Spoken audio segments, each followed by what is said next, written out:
खबरों के बुलेटिन में तुहाडा स्वागत है। आओ नज़र मारते हैं अज दीआं खास खबरों ते। इतिहासिक कस्बा खडूर साहब के कांग्रेसी वर्करां वालों अज BDPO दफ्तर खडूर साहब विखे धरना लगाया ते पंजाब विच नवीं बनी आम आदमी पार्टी की सरकार हलका विधायक मनजिंदर सिंह लालपुरा अते BDPO खडूर साहब खिलाफ जम के नारेबाजी की ते धक्केशाही करन दे दोष भी लगाए गए। इस मौके इकट्ठे हुए पिंड के मोहतर आगुआं ने जानकारी दिंदे दस्सिया कि उन्हां दे पिंड दे सरपंच बलबीर सिंह शाह की कुछ समय पहला मौत हो चुकी है ते आम आदमी पार्टी हुण धक्के नाल अधिकारित पंच बनाउणा चाहुंदी है। धरना दिता जा रहा की मंगां ने तुहाडीआं की कारण है? जी साडे सरपंच साहब डैथ हो चुकी है सरदार बलबीर सिंह दी। बहुत ही वधिया ईमानदार बंदे ही। एक दो कुदरती घर ते करोपी हुई आ। एक हुण जिहड़ी सरकार बनी आ वो धक्का कर रही है। दूसरी गल ये रही भी सारा नगर एक पासे आ हमदर्दी करते आ भी इन्हां दे परिवार दे कहण ते सरपंच बनना भी चाहिए। सो अहीं सारा नगर एक पासे आ। BDO साहब नूं लालपुरा MLA साहब नूं अहीं इहो चैनल राਹੀਂ रिक्वेस्ट करते हैं भी वो इस गल ते इन्हां दे नाल लोकां दे साथ देण ते बहुत ही चंगी गल आ। अगर जे नहीं करनगे तो उत्ते हाई कोर्ट इन्हां दे उत्ते सिर ते बैठा। हाई कोर्ट दे विच जाके अहीं रिट करांगे, प्रबंधक नहीं लगन दांगे। ਆਪਾਂ ਗੱਲ ਕਰ ਲੈਂਦੇ ਜਿਹੜੇ ਪੁਰਾਣੇ ਸਰਪੰਚ ਜਿਨ੍ਹਾਂ ਦੀ ਡੈਥ ਹੋਈ ਉਹਨਾਂ ਨਾਲ ਕਿੰਨੇ ਮੈਂਬਰ ਮੌਜੂਦ ਉਹਨਾਂ ਦੇ? ਮੈਂਬਰ ਤਕਰੀਬਨ ਸਾਰੇ ਹੀ ਆ ਜੀ। ਉਹਨਾਂ ਨਾਲ ਤਕਰੀਬਨ ਪਿੰਡ ਦੇ ਸਾਰੇ ਆ। ਉਹ ਇੱਕ ਅੱਧਾ ਹੀ ਭਾਵੇਂ ਕੋਈ ਲਾਂਭੇ ਹੋਵੇ, ਬਾਕੀ ਸਾਰੇ ਨਾਲ ਹੀ ਆ। ਤਕਰੀਬਨ ਸਾਰੇ ਸਾਈਨ ਕਰਕੇ ਉਹਨਾਂ ਅਲਫੀਆ ਫਿਆਨ ਦਿੱਤੇ ਆ। ਅਸੀਂ ਵੇਖੋ ਇੱਥੇ ਰਹੇ ਆ। ਕਿਸੇ ਸਰਪੰਚ ਨੂੰ ਅਸੀਂ ਪੰਚਾਇਤਾਂ ਦਾ ਮਹਿਕਮਾ ਸਾਡੇ ਕੋਲ ਰਿਹਾ। मैं लालपुरा साहब नूं बेनती बार बार इहो करूँगा भी तुसीं बरियाई अपने सिरे नहीं लैनी चाहिए। एक बंदे दे पिंड दे कहे ते ना देखो बंदा भावें जिम्मेवार भी होवे पंजाब दी लैवल दा होवे, वो गलत काम नहीं उहदे कहे ते करना चाहिए, सही काम करना चाहिए। जे अगर असीं हाई कोर्ट करन प्रबंधक लाउणगे असीं हाई कोर्ट जाके रोक देना, रुक जाना अपने आप। हाई कोर्ट ने रोक देना। जे मैंबर एक पासे आ ते प्रबंधक लग ही नहीं सकता। सो मैं इहो बार बार पिंड दे बंदे जिहड़े भले भुले भटके आ थोड़ा जिहा सीधे राह ते आउण, अपने आप ही नाल बैठण दे मैंबर सरपंच बनाउण, नाले वो इहदा सेहरा लैणा अपने आप नूं भी दूर भी ठीक काम है, चंगा हो रहा। सो इन्नियां गल्लां कहंदा मैं धन्नवाद करूँगा MLA साहब दा जे काम इस गल ते। नहीं तो फिर हाई कोर्ट च बैठा, हाई कोर्ट उत्ते उन्हें तो उस वेले पुट्ठा टंग देना। जिहड़ा भी BDO जां DDPO है जे प्रबंधक लाउणगे उन्हें उस वेले हाई कोर्ट ने उत्थे सद लेना। सो असीं आस आ भी BDO साहब ते DDPO साहब भी ये गल नाल सहमत होणगे। पिंड दी मैंबर जिहड़े जिन्ने टोटल है सारे। हाँ जी खैरा साहब जिहड़ा अज तुहाडे वल्लों इत्थे धरना दिता गया BDO दफ्तर खडूर साहब, की कारण है? देखो जी ये साडे खडूर साहब 8 गुरु साहिबान की चरण छो प्राप्त जिहड़ी धरती है खडूर साहब आ। इत्थों के जिहड़े सरपंच साहब सरदार बलबीर सिंह शाह जी उन्हां दी मौत हो चुकी है पिछले कुछ दिनों तो। तो साडे वल्लों काम चलाउण वास्ते इत्थे जिहड़ा मतलब पंचां दे विच अधिकारत पंच लाउण वास्ते इत्थे चिट्ठी दित्ती गई सी BDO साहब नूं जी। ये जिहड़ी अपने नवीं विधायक बने आ जां नवीं सरकार बनी है जी, इन्हां ने इहो जी घटिया ते गंदी राजनीति कीती हुई है कि इत्थे इन्हां दे दबाव पा के कि ये जिहड़ा अधिकारत पंच ना लाया जाए तो मतलब दबाव पा रहा जी प्रशासन से। बहुत ही गंदी ते घटिया राजनीति जिहड़ा पिंड दा विकास रोक के कर रहे हैं, ये बहुत ही मंदभागी है। इहो जी जिहड़ी सरकार ने नवीं लोकां नूं आसां दित्तियां सी कि असीं मतलब बदलाव लैके आवांगे, ये किहो जिहा बदलाव लैके आ रहे हैं कि ये पुराणियां सरकारां नालों वध के जिहड़े इहो जी कोजी ते गंदी ते घटिया राजनीति कर रहे हैं। बहुत ही शर्मनाक गल है जी। इन्हां दा मामला है जी इत्थे सरदार बलबीर सिंह हुंदी है सरपंच सी, उन्हां दी जिहड़ी मौत है 1/2/2022 ਨੂੰ ਉਹਨਾਂ ਦੀ मौत हो चुकी है। उस तो मगरों इन्हां ने प्रोसैस सानू अधिकारत पंच चुनने वास्ते जिहड़ी 31/3/2022 ਨੂੰ एक दरखास्त दी, ਜਿਹਦੇ दरखास्त के अमल ਦੇ ਵਿੱਚ ਅਸੀਂ ਹੁਣ ਇਹਨਾਂ ਨੂੰ ਅੱਜ चिट्ठी ਕੱਢ ਦਿੱਤੀ है, ਜਿਹਦੇ ਵਿੱਚ ਅਸੀਂ 18/4/2022 ਨੂੰ 11 ਵਜੇ ਸਮੂਹ ਪੰਚਾਇਤ ਦੀ ਜਿਹੜੀ ਮੈਂਬਰਾਂ ਦੀ ਹੈ ਉਹ ਮੀਟਿੰਗ ਸੱਦੀ ਹੈ। ਫਿਰ ਉਸ ਮੀਟਿੰਗ ਦੇ ਵਿੱਚ ਸਾਰੇ ਮੈਂਬਰ ਆਉਣਗੇ ਤੇ ਜਿਹਦੇ ਪੱਖ ਦੇ ਵਿੱਚ ਹੋਣਗੇ ਉਹਦੇ ਵਿੱਚ ਅਧਿਕਾਰਤ ਪੰਚ ਦੀ ਜਿਹੜੀ ਚੋਣ ਜਿਸ ਤਰ੍ਹਾਂ ਮਹਿਕਮੇ ਦੇ ਪ੍ਰੋਸੈਸ ਦੇ ਹਿਸਾਬ ਨਾਲ ਪੱਤਰਾਂ ਦੇ ਹਿਸਾਬ ਨਾਲ ਉਹ ਅਸੀਂ ਚੋਣ ਕਰਦੇ ਹਾਂ। ਇਹ 'ਚ ਵੀ ਇਹਨਾਂ ਦਾ ਜਿਹੜਾ ਦੋਸ਼ ਲਾਇਆ ਜਾ ਰਿਹਾ ਕਿ ਜਿਹੜੀ ਆਮ ਆਦਮੀ ਪਾਰਟੀ ਛੱਡਣ ਦਾ ਧੱਕਾ ਕਰ ਰਹੀ ਹੈ ਤੇ ਇਹਨਾਂ ਨੂੰ ਡਰ ਆ ਕਿ ਕਿਤੇ ਉਹ ਧੱਕੇ ਨਾਲ ਨਾ ਕੋਈ ਅਧਿਕਾਰਤ ਪੰਚ ਜਿਹੜਾ ਇੱਥੇ ਲੱਗ ਜੇ। ਨਹੀਂ ਆਮ ਆਦਮੀ ਪਾਰਟੀ ਤੇ ਇੱਕ ਵੱਖਰੀ ਚਲੋ ਸਰਕਾਰ ਉਹਨਾਂ ਦੀ ਹੈ ਤੇ ਸਰਕਾਰ ਦੇ ਸੰਬੰਧ 'ਚ ਇਹ ਤਾਂ ਜੋ ਪ੍ਰੋਸੈਸ ਕਾਗਜ਼ਾਂ 'ਚ ਹੈ ਉਹੋ ਹੀ ਹੋਣਾ ਵਾ ਜੀ। ਜਿਤਨਾ ਮੈਂਬਰ ਮੰਨ ਲਓ ਜੇ 13 ਮੈਂਬਰ ਆ 13 ਮੈਂਬਰਾਂ ਦੇ ਵਿੱਚੋਂ 8 ਮੈਂਬਰ ਇੱਕ ਬੰਨੇ ਕਰਨਗੇ ਤੇ ਧੱਕੇ ਦੀ ਤੇ ਕੋਈ ਸੰਭਾਵਨਾ ਸਾਡੇ ਵੱਲੋਂ ਤਾਂ ਕੋਈ ਦਫ਼ਤਰ ਵੱਲੋਂ ਤਾਂ ਕੋਈ ਧੱਕੇ ਦੀ ਸੰਭਾਵਨਾ ਨਹੀਂ ਗੀ। ਹਾਂਜੀ। ਅੱਜ ਜਲੰਧਰ ਦੇ ਨਗਰ ਨਿਗਮ ਵਿਖੇ ਸ਼ਿਵ ਸੈਨਾ ਟਕਸਾਲੀ ਵੱਲੋਂ ਜਲੰਧਰ ਦੇ ਨਗਰ ਨਿਗਮ ਦੇ ਅਧਿਕਾਰੀਆਂ ਨੂੰ ਮੰਗ ਪੱਤਰ ਸੌਂਪੇ ਗਏ। ਇਸ ਮੌਕੇ ਤੇ ਇਹਨਾਂ ਦਾ ਕਹਿਣਾ ਹੈ ਕਿ ਜੋ ਜਲੰਧਰ ਵੈਸਟ ਵਿੱਚ ਸੜਕਾਂ ਬਣਾਈਆਂ ਜਾ ਰਹੀਆਂ ਹਨ ਉਹਨਾਂ ਦੇ ਵਿੱਚ ਘੁਟਾਲਾ ਕੀਤਾ ਜਾ ਰਿਹਾ ਹੈ। ਉਹਨਾਂ ਦਾ ਕਹਿਣਾ ਹੈ ਕਿ ਜੋ ਸੜਕ 7 ਤੋਂ 8 ਇੰਚ ਬਣਾਈ ਜਾਣੀ ਹੈ ਉਸ ਨੂੰ ਸਿਰਫ 3 ਇੰਚ ਬਣਾਇਆ ਜਾ ਰਿਹਾ ਹੈ ਅਤੇ ਉਹਨਾਂ ਦੇ ਸਾਈਡਾਂ ਤੇ ਬਾਰਡਰ ਵੀ ਨਹੀਂ ਲਗਾਏ ਜਾ ਰਹੇ ਤੇ ਨਾ ਹੀ ਪਾਣੀ ਦੇ ਨਿਕਾਸੀ ਦੇ ਲਈ ਕੋਈ ਵਿਵਸਥਾ ਕੀਤੀ ਜਾ ਰਹੀ ਹੈ। ਸਾਰੀ ਸ਼ਿਵ ਸੈਨਾ ਔਰ ਜਿਹੜੀ ਸਮਾਜ ਸੇਵੀ ਸਾਡੇ ਸਾਰੇ ਆਏ ਨੇ। ਵਾਰਡ ਨੰਬਰ 40 'ਚ ਕੰਮ ਚੱਲ ਰਿਹਾ ਸੀ ਜਦੋਂ ਸਰਕਾਰ ਚੇਂਜ ਹੋਈ ਹੈ ਤੇ ਨਾ ਕੌਂਸਲ ਸਾਹਿਬ ਨੂੰ ਮੈਂ ਕਿਹਾ ਬੇਹੱਦ ਹੋ ਗਏ ਨੇ। ਉਹਨਾਂ ਦੇ ਨਾਲ ਦੇਖੋ ਸੜਕਾਂ ਜਿਹੜੀਆਂ ਪਹਿਲਾਂ ਮਲਬਾ ਪਿਆ ਸੀ 6 ਇੰਚ ਸਲੈਬ ਸੀ ਔਰ ਬੜੀ ਸੜਕ ਤੋੜ ਕੇ ਉਹਨੂੰ ਬਣਾਇਆ ਜਾ ਰਿਹਾ। ਉਹ ਜਿਹੜਾ ਮਲਬਾ ਨਾ ਦੀ ਕੋਈ ਢਲਾਣ ਹੈ ਨਾ ਉਹਦਾ ਕੋਈ ਰੋਡ ਗਲੀ ਜਿਹੜੀ ਚੈਂਬਰ ਆ ਪ੍ਰੋਪਰ ਤਰੀਕੇ ਨਾਲ ਬਣਾਈ ਜਾ ਰਹੀ ਆ ਔਰ 3 ਇੰਚ ਸਲੈਬ ਪਾ ਰਹੀ ਹੈ ਔਰ ਸਾਨੂੰ ਇਹ ਨਹੀਂ ਲੱਗ ਰਿਹਾ ਪਤਾ ਵੀ ਕੰਮ ਦਸ਼ਮੇਸ਼ ਨਗਰ ਦਾ ਜਾਂ ਤਿਲਕ ਨਗਰ ਦਾ। ਇੱਕ ਗਲੀ ਜਿਹੜੀ ਤੋੜ ਕੇ ਤਿਲਕ ਨਗਰ ਬਣਾਈ ਜਾ ਰਹੀ ਹੈ ਆਪਣੀ ਚਹੇਤਿਆਂ ਦੀ। ਦੂਸਰੀ ਗਲੀ ਜਿਹੜੀ ਮੇਨ ਹੈ ਜਿੱਥੇ ਲੋੜ ਹੈ ਜੋਨ ਨਗਰ ਜਿਹੜਾ ਬਿਲਕੁਲ ਰਫ ਹੈ ਕੱਚਾ ਉੱਥੇ ਨਹੀਂ ਧਿਆਨ ਦਿੱਤਾ ਜਾ ਰਿਹਾ। ਸਾਡੀ ਇਹੀ ਮੰਗ ਹੈ ਵੀ ਜਿਹੜਾ ਸਰਕਾਰ ਦਾ ਪੈਸਾ ਲੱਗ ਰਿਹਾ ਉਹਨੂੰ ਸਹੀ ਤਰੀਕੇ ਨਾਲ ਯੂਜ਼ ਕੀਤਾ ਜਾਵੇ ਔਰ ਜਿਹੜੀ ਸੜਕ ਆ ਪ੍ਰੋਪਰ ਤਰੀਕੇ ਨਾਲ ਬਣਾਈ ਜਾਵੇ। ਤੁਸੀਂ ਅੱਜ ਜੈ ਸ਼੍ਰੀ ਰਾਮ ਜੀ, ਮੈਂ ਵੀਡੀਓ ਕੋਸ਼ਿਸ਼ ਕਰਨਾ ਟਾਊਨ ਤੋਂ ਪੰਜਾਬ ਪ੍ਰਧਾਨ। ਅੱਜ ਆਪਾਂ ਇੱਥੇ ਮੰਗ ਪੱਤਰ ਦੇਣ ਆਏ ਹਾਂ ਕਮਿਸ਼ਨਰ ਸਾਹਿਬ ਨੂੰ ਵੀ ਵਾਰਡ ਨੰਬਰ ਜਲੰਧਰ ਵੈਸਟ ਦੇ ਵਾਰਡ ਨੰਬਰ 40 ਦੇ ਵਿੱਚ ਇੱਕ ਨਾ ਸਮਾਰਟ ਸਿਟੀ ਦਾ ਕੰਮ ਚੱਲ ਰਿਹਾ ਸੜਕਾਂ ਬਣਾਉਣ ਦਾ। ਔਰ ਸਮਾਰਟ ਸਿਟੀ ਇਹ ਤਾਂ ਨਹੀਂ ਕਹਿੰਦੀ ਵੀ ਬਣੀਆਂ ਸੜਕਾਂ ਤੋੜ ਕੇ ਦੁਬਾਰਾ ਬਣਾਈਆਂ ਜਾਣ। ਮੇਰੀ ਸੜਕ ਜਿਹੜੀ ਸਾਡੇ ਮੁਹੱਲੇ ਦੇ ਵਿੱਚ ਸੜਕਾਂ ਸੀਗੀਆਂ ਬਿਲਕੁਲ ਬਣੀਆਂ ਹੋਈਆਂ ਸੀਗੀਆਂ ਪਰ ਸਿਰਫ ਆਪਣੀ ਪਾਰਸ਼ਦ ਨੇ ਆਪਣੀ ਕਮਿਸ਼ਨ ਦੀ ਖਾਤਰ ਉਹ ਸੜਕਾਂ ਤਰਵਾ ਦਿੱਤੀਆਂ। ਤਰਵਾਉਣ ਦੇ ਨਾਲ ਲੋਕੀ ਇੱਕ ਨੂੰ ਨਾ ਸੜਕਾਂ ਤਰਵਾਣੀਆਂ ਸੜਕ ਦੇ ਨਾਲ ਨਾਲ ਆਪਣੀਆਂ ਖੁੰਦਕਾਂ ਕੱਢੀਆਂ ਲੋਕਾਂ ਦੀਆਂ ਥੜੀਆਂ ਲੋਕਾਂ ਦੀਆਂ ਹੋਤੀਆਂ ਸਾਰਾ ਕੁਝ ਤਰਵਾਤਾ। ਉਸ ਤੋਂ ਬਾਅਦ ਉਹਨੂੰ ਬਿਲਕੁਲ ਵੀ ਉਹਨਾਂ ਨੇ ਸਹੀ ਨਹੀਂ ਕੀਤਾ। ਨਾ ਕੋਈ ਸੜਕ ਦਾ ਲੈਵਲ ਬਣਾਇਆ ਗਿਆ ਨਾ ਕੋਈ ਉਹਦੀ ਜਾਂਚ ਕੀਤੀ ਗਈ ਨਾ ਉਹਦਾ ਕੋਈ ਬੋਰਡਰ ਸਾਈਡਾਂ ਤੇ ਬਣਾਇਆ ਗਿਆ। ਸੜਕ ਕਿੰਨੇ ਫੁੱਟ ਦੀ ਬਣਾਈ ਗਈ ਹੈ? ਜਿਹੜੀ ਸੜਕ 12 ਤੋਂ 13 ਫੁੱਟ ਦੀ ਹੋਗੀ। ਜਿਹੜਾ ਉਹਦਾ ਮਲਬਾ ਵਾ ਜਿਹੜਾ ਪਹਿਲਾਂ 2007 ਦੇ ਵਿੱਚ ਸੜਕ ਬਣੀ ਸੀ ਉਹਦਾ ਮਲਬਾ ਸੀਗਾ 7 ਤੋਂ 8 ਇੰਚ ਉੱਪਰ ਨੂੰ 7 ਤੋਂ 8 ਇੰਚ ਚੌੜਾ ਸੀਗਾ ਉੱਪਰ ਨੂੰ ਤੇ ਹੁਣ ਉਹ 3 ਇੰਚ ਹੈ। ਸਾਈਡਾਂ ਤੇ ਕੋਈ ਬੋਰਡਰ ਨਹੀਂ ਕੋਈ ਢਲਾਣ ਨਹੀਂ 100 ਮੀਟਰ ਤੱਕ ਕੋਈ ਚੈਂਬਰ ਨਹੀਂ ਪਾਣੀ ਦਾ ਕੋਈ ਨਿਕਾਸ ਨਹੀਂ। ਜਦੋਂ ਪਾਰਸ਼ਦ ਨੂੰ ਇਸ ਬਾਰੇ ਦੱਸਿਆ ਗਿਆ ਫੋਨ ਕੀਤੇ ਗਏ ਪਾਰਸ਼ਦ ਨੇ ਇਹ ਵੀ ਜ਼ਰੂਰੀ ਨਹੀਂ ਸਮਝਿਆ ਵੀ ਮੈਂ ਉੱਥੇ ਆ ਕੇ ਮੌਕਾ ਦੇਖ ਲਵਾਂ। ਉਸ ਇਲਾਕੇ ਦਾ ਪਾਰਸ਼ਦ ਕੌਣ ਹੈਗਾ? ਵਰੇਸ਼ ਮਿੰਟੂ ਜੀ। ਜਿਹੜੀਆਂ ਉੱਥੇ ਹੋਦੀਆਂ ਬਣ ਰਹੀਆਂ ਸੀ ਉਹ ਪੁਰਾਣੀ ਇੱਟ ਲਾ ਕੇ ਬਣ ਰਹੀਆਂ ਸੀ ਉਹ ਵੀ ਕੰਮ ਅਸੀਂ ਲਗਵਾਇਆ ਉੱਥੇ ਜਾ ਕੇ। ਬਟਾਲਾ ਦੇ ਗੁਰਦਾਸਪੁਰ ਰੋਡ ਇਲਾਕੇ 'ਚ ਬੀਤੀ ਰਾਤ ਚੋਰਾਂ ਨੇ ਜਿੱਥੇ ਗੁਰਦੁਆਰਾ ਸਾਹਿਬ 'ਚ ਗੋਲਕ ਚੋਰੀ ਦੀ ਵਾਰਦਾਤ ਨੂੰ ਅੰਜਾਮ ਦਿੱਤਾ ਉੱਥੇ ਹੀ ਉਸੇ ਇਲਾਕੇ 'ਚ ਇੱਕ ਕਰਿਆਨੇ ਦੀ ਦੁਕਾਨ ਅਤੇ ਇੱਕ ਸੈਲੂਨ 'ਚ ਚੋਰਾਂ ਨੇ ਵਾਰਦਾਤ ਨੂੰ ਅੰਜਾਮ ਦਿੱਤਾ ਗਿਆ। ਵਾਰਦਾਤ ਸੀਸੀਟੀਵੀ ਕੈਮਰੇ 'ਚ ਕੈਦ ਹੋਈ। ਉੱਥੇ ਗੁਰਦੁਆਰਾ ਸਾਹਿਬ ਦੇ ਪ੍ਰਬੰਧਕਾਂ ਨੇ ਦੱਸਿਆ ਕਿ ਚੋਰਾਂ ਨੇ ਗੁਰਦੁਆਰਾ ਸਾਹਿਬ 'ਚ ਦਾਖਲ ਹੋ ਗੋਲਕ ਲੈ ਕੇ ਫਰਾਰ ਹੋ ਗਏ ਅਤੇ ਮੁੜ ਗੋਲਕ 'ਚੋਂ ਪੈਸੇ ਕੱਢ ਗੁਰਦੁਆਰਾ ਸਾਹਿਬ ਦੇ ਬਾਹਰ ਖਾਲੀ ਗੋਲਕ ਛੱਡ ਗਏ ਜਦਕਿ ਇਹ ਪੂਰੀ ਵਾਰਦਾਤ ਉੱਥੇ ਲੱਗੇ ਸੀਸੀਟੀਵੀ ਕੈਮਰੇ 'ਚ ਕੈਦ ਹੋ ਗਈ। ਹਾਂਜੀ ਅੰਕਲ ਜੀ, ਕੀ ਨਾਮ ਆਪਣਾ ਜੀ? ਅਵਤਾਰ ਸਿੰਘ ਜੀ। ਅੰਕਲ ਕੀ ਗੱਲ ਹੋਈ ਹੈ ਜੀ, ਕੀ ਮਾਮਲਾ ਹੋਇਆ ਜੀ? 4:30 ਵਜੇ ਸਵੇਰੇ ਆਣ ਕੇ ਜਦੋਂ ਗੁਰਦੁਆਰੇ ਸਾਹਿਬ ਆਏ ਆ ਆਉਂਦਿਆਂ ਵੇਖਿਆ ਦਰਵਾਜ਼ਾ ਖੁੱਲ੍ਹਾ ਬੱਤੀਆਂ ਬਾਹਰ ਦੀਆਂ ਬੰਦ ਕੀਤੀਆਂ। ਉਹਨਾਂ ਅੰਦਰ ਗਏ ਤੇ ਗੋਲਕ ਗਾਇਬ ਹੋਈ ਗੋਲਕ ਨਹੀਂ ਮੁੜ ਕੇ ਬੱਤੀਆਂ ਜਗਾਈਆਂ ਵੇਖਿਆ ਚੰਗੀ ਤਰ੍ਹਾਂ ਬਾਕੀ ਸਮਾਨ ਠੀਕ ਗੋਲਕ ਜਿਹੜੀ ਉਹ ਚੁੱਕ ਕੇ ਲੈ ਗਏ ਜਾ ਕੇ ਛੱਪੜ ਲੱਗੇ ਉਹਨਾਂ ਸੁੱਟ ਦਿੱਤੀ। 3000 ਰੁਪਇਆ ਵਿੱਚ ਹੈਗਾ ਹੀ ਕੱਢ ਲਿਆ ਉਹਨਾਂ ਕਿਉਂਕਿ ਉੱਥੋਂ ਹੀ ਖਾਲੀ ਗੋਲਕ ਲੈਂਦੀ ਮੁੜ ਕੇ ਚੁੱਕ ਕੇ। ਕੀ ਮੰਗ ਕਰਦੇ ਹੋ ਤੁਸੀਂ ਪ੍ਰਸ਼ਾਸਨ ਕੋਲੋਂ? ਤੁਹਾਡੇ ਵੱਲੋਂ ਕੋਈ ਕੰਪਲੇਂਟ ਕੀਤੀ ਗਈ ਹੈ ਜੀ ਪੁਲਿਸ ਪ੍ਰਸ਼ਾਸਨ? ਹਾਂਜੀ ਪੁਲਿਸ ਪ੍ਰਸ਼ਾਸਨ ਨੂੰ? ਹਾਂਜੀ ਪੁਲਿਸ ਨੂੰ ਰਿਪੋਰਟ ਕੀਤੀ ਸਵੇਰੇ ਸਾਡੇ ਮੁੰਡੇ CID ਆਏ ਉਹਨੇ ਜਾ ਕੇ ਕੀਤੀ ਸਵੇਰੇ ਰਿਪੋਰਟ ਪੁਲਿਸ ਆਈ 2 ਵਾਰੀ।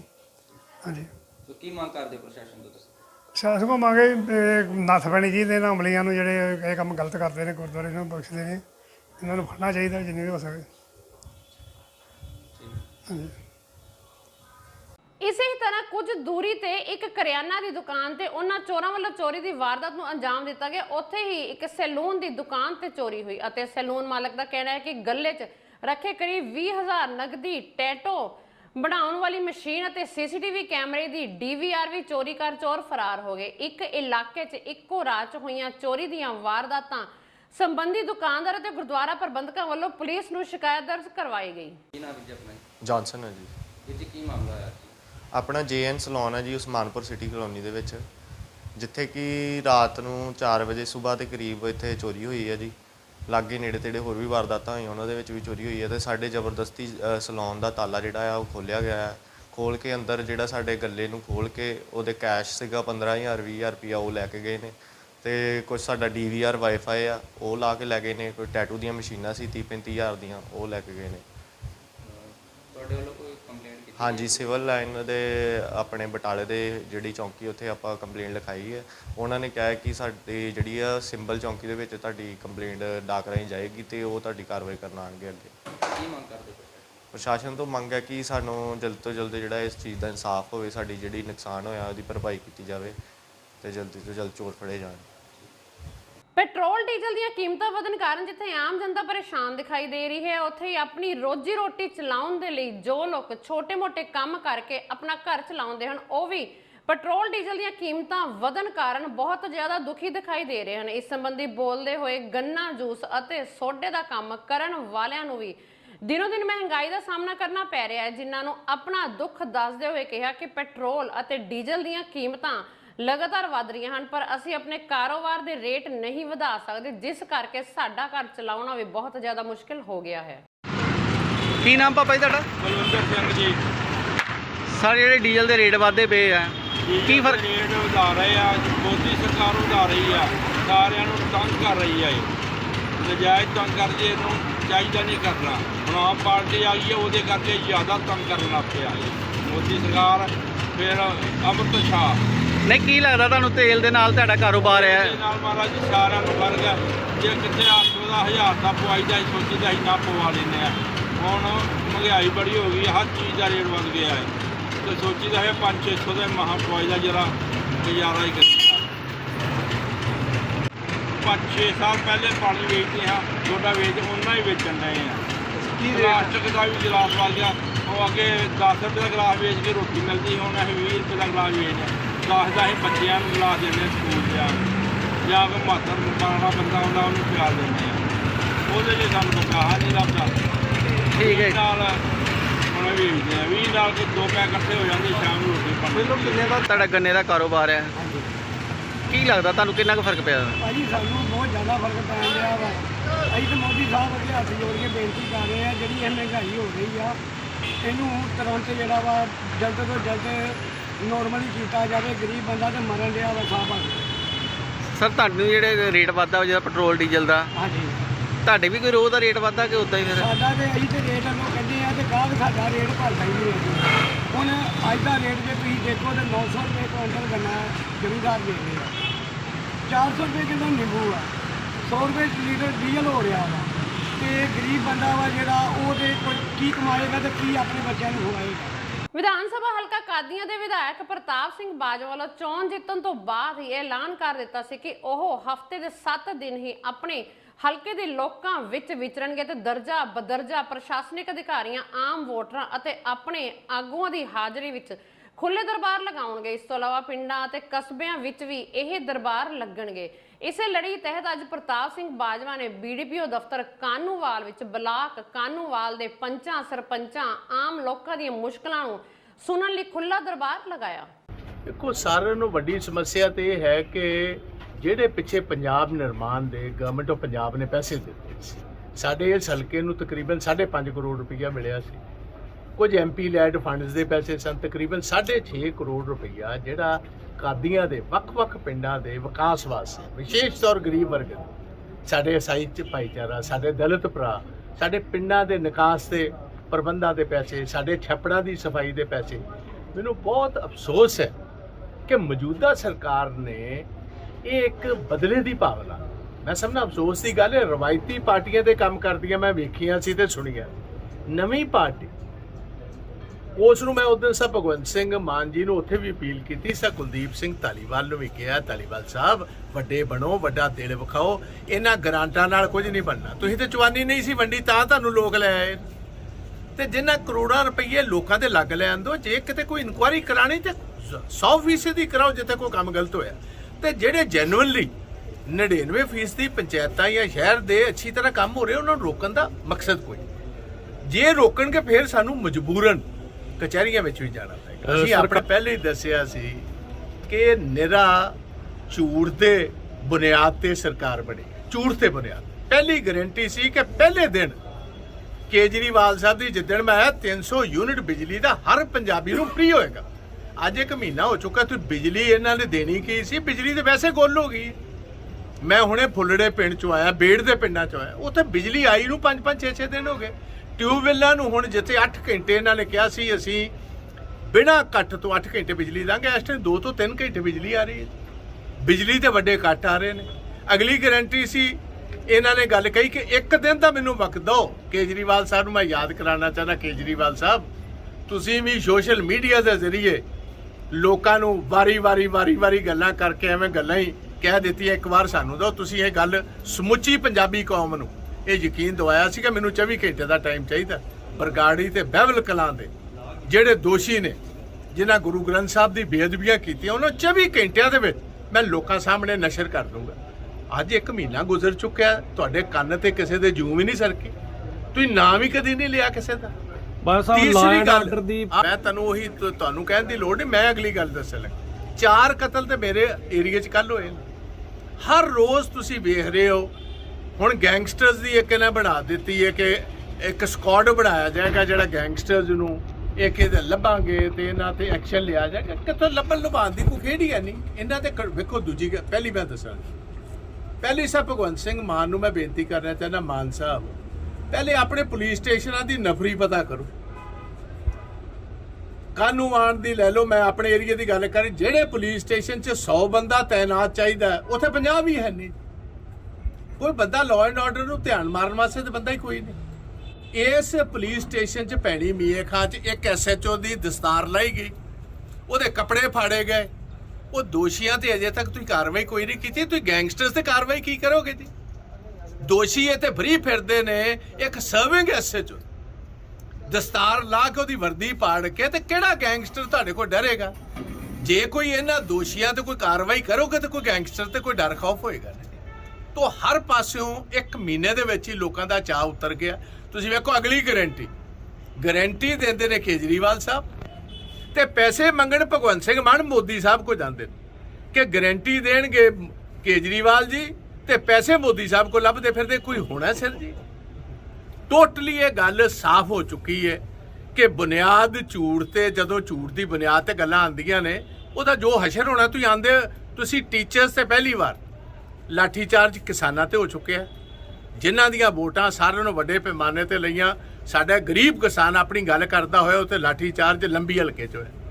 ਹੁਣ ਟੀਚਰਸ ਤੇ ਕੱਲ ਦਾ ਇੱਕ ਕੇਸ ਰਜਿਸਟਰ ਹੋ ਗਿਆ। ਜਿਹੜੇ ਬੰਦੇ, ਇਹ ਸਾਰਿਆਂ ਨੂੰ ਵੱਧ EMPLOYEES ਨੇ, ਪੰਜਾਬ ਦੇ ਮੁਲਾਜ਼ਮਾਂ ਨੇ ਪੱਬਾਂ ਭਾਰ ਹੋ ਕੇ ਸਰਕਾਰ ਲੈ ਕੇ ਆਂਦੀ। ਤੇ ਮੈਂ ਉਹਨਾਂ ਬੇਨਤੀ ਕਰੂੰਗਾ, ਜੇ ਥੋੜੇ ਤੁਸੀਂ ਮਹੀਨਾ 2 ਹੀ ਖਲੋਇਓ, ਤੁਸੀਂ ਵੇਖਿਓ ਸਾਰਿਆਂ ਨੂੰ ਪਹਿਲੇ ਇਹ ਉਹਨਾਂ ਨੂੰ ਹੀ ਪੈਣੇ ਸ਼ੁਰੂ ਹੋ ਗਏ।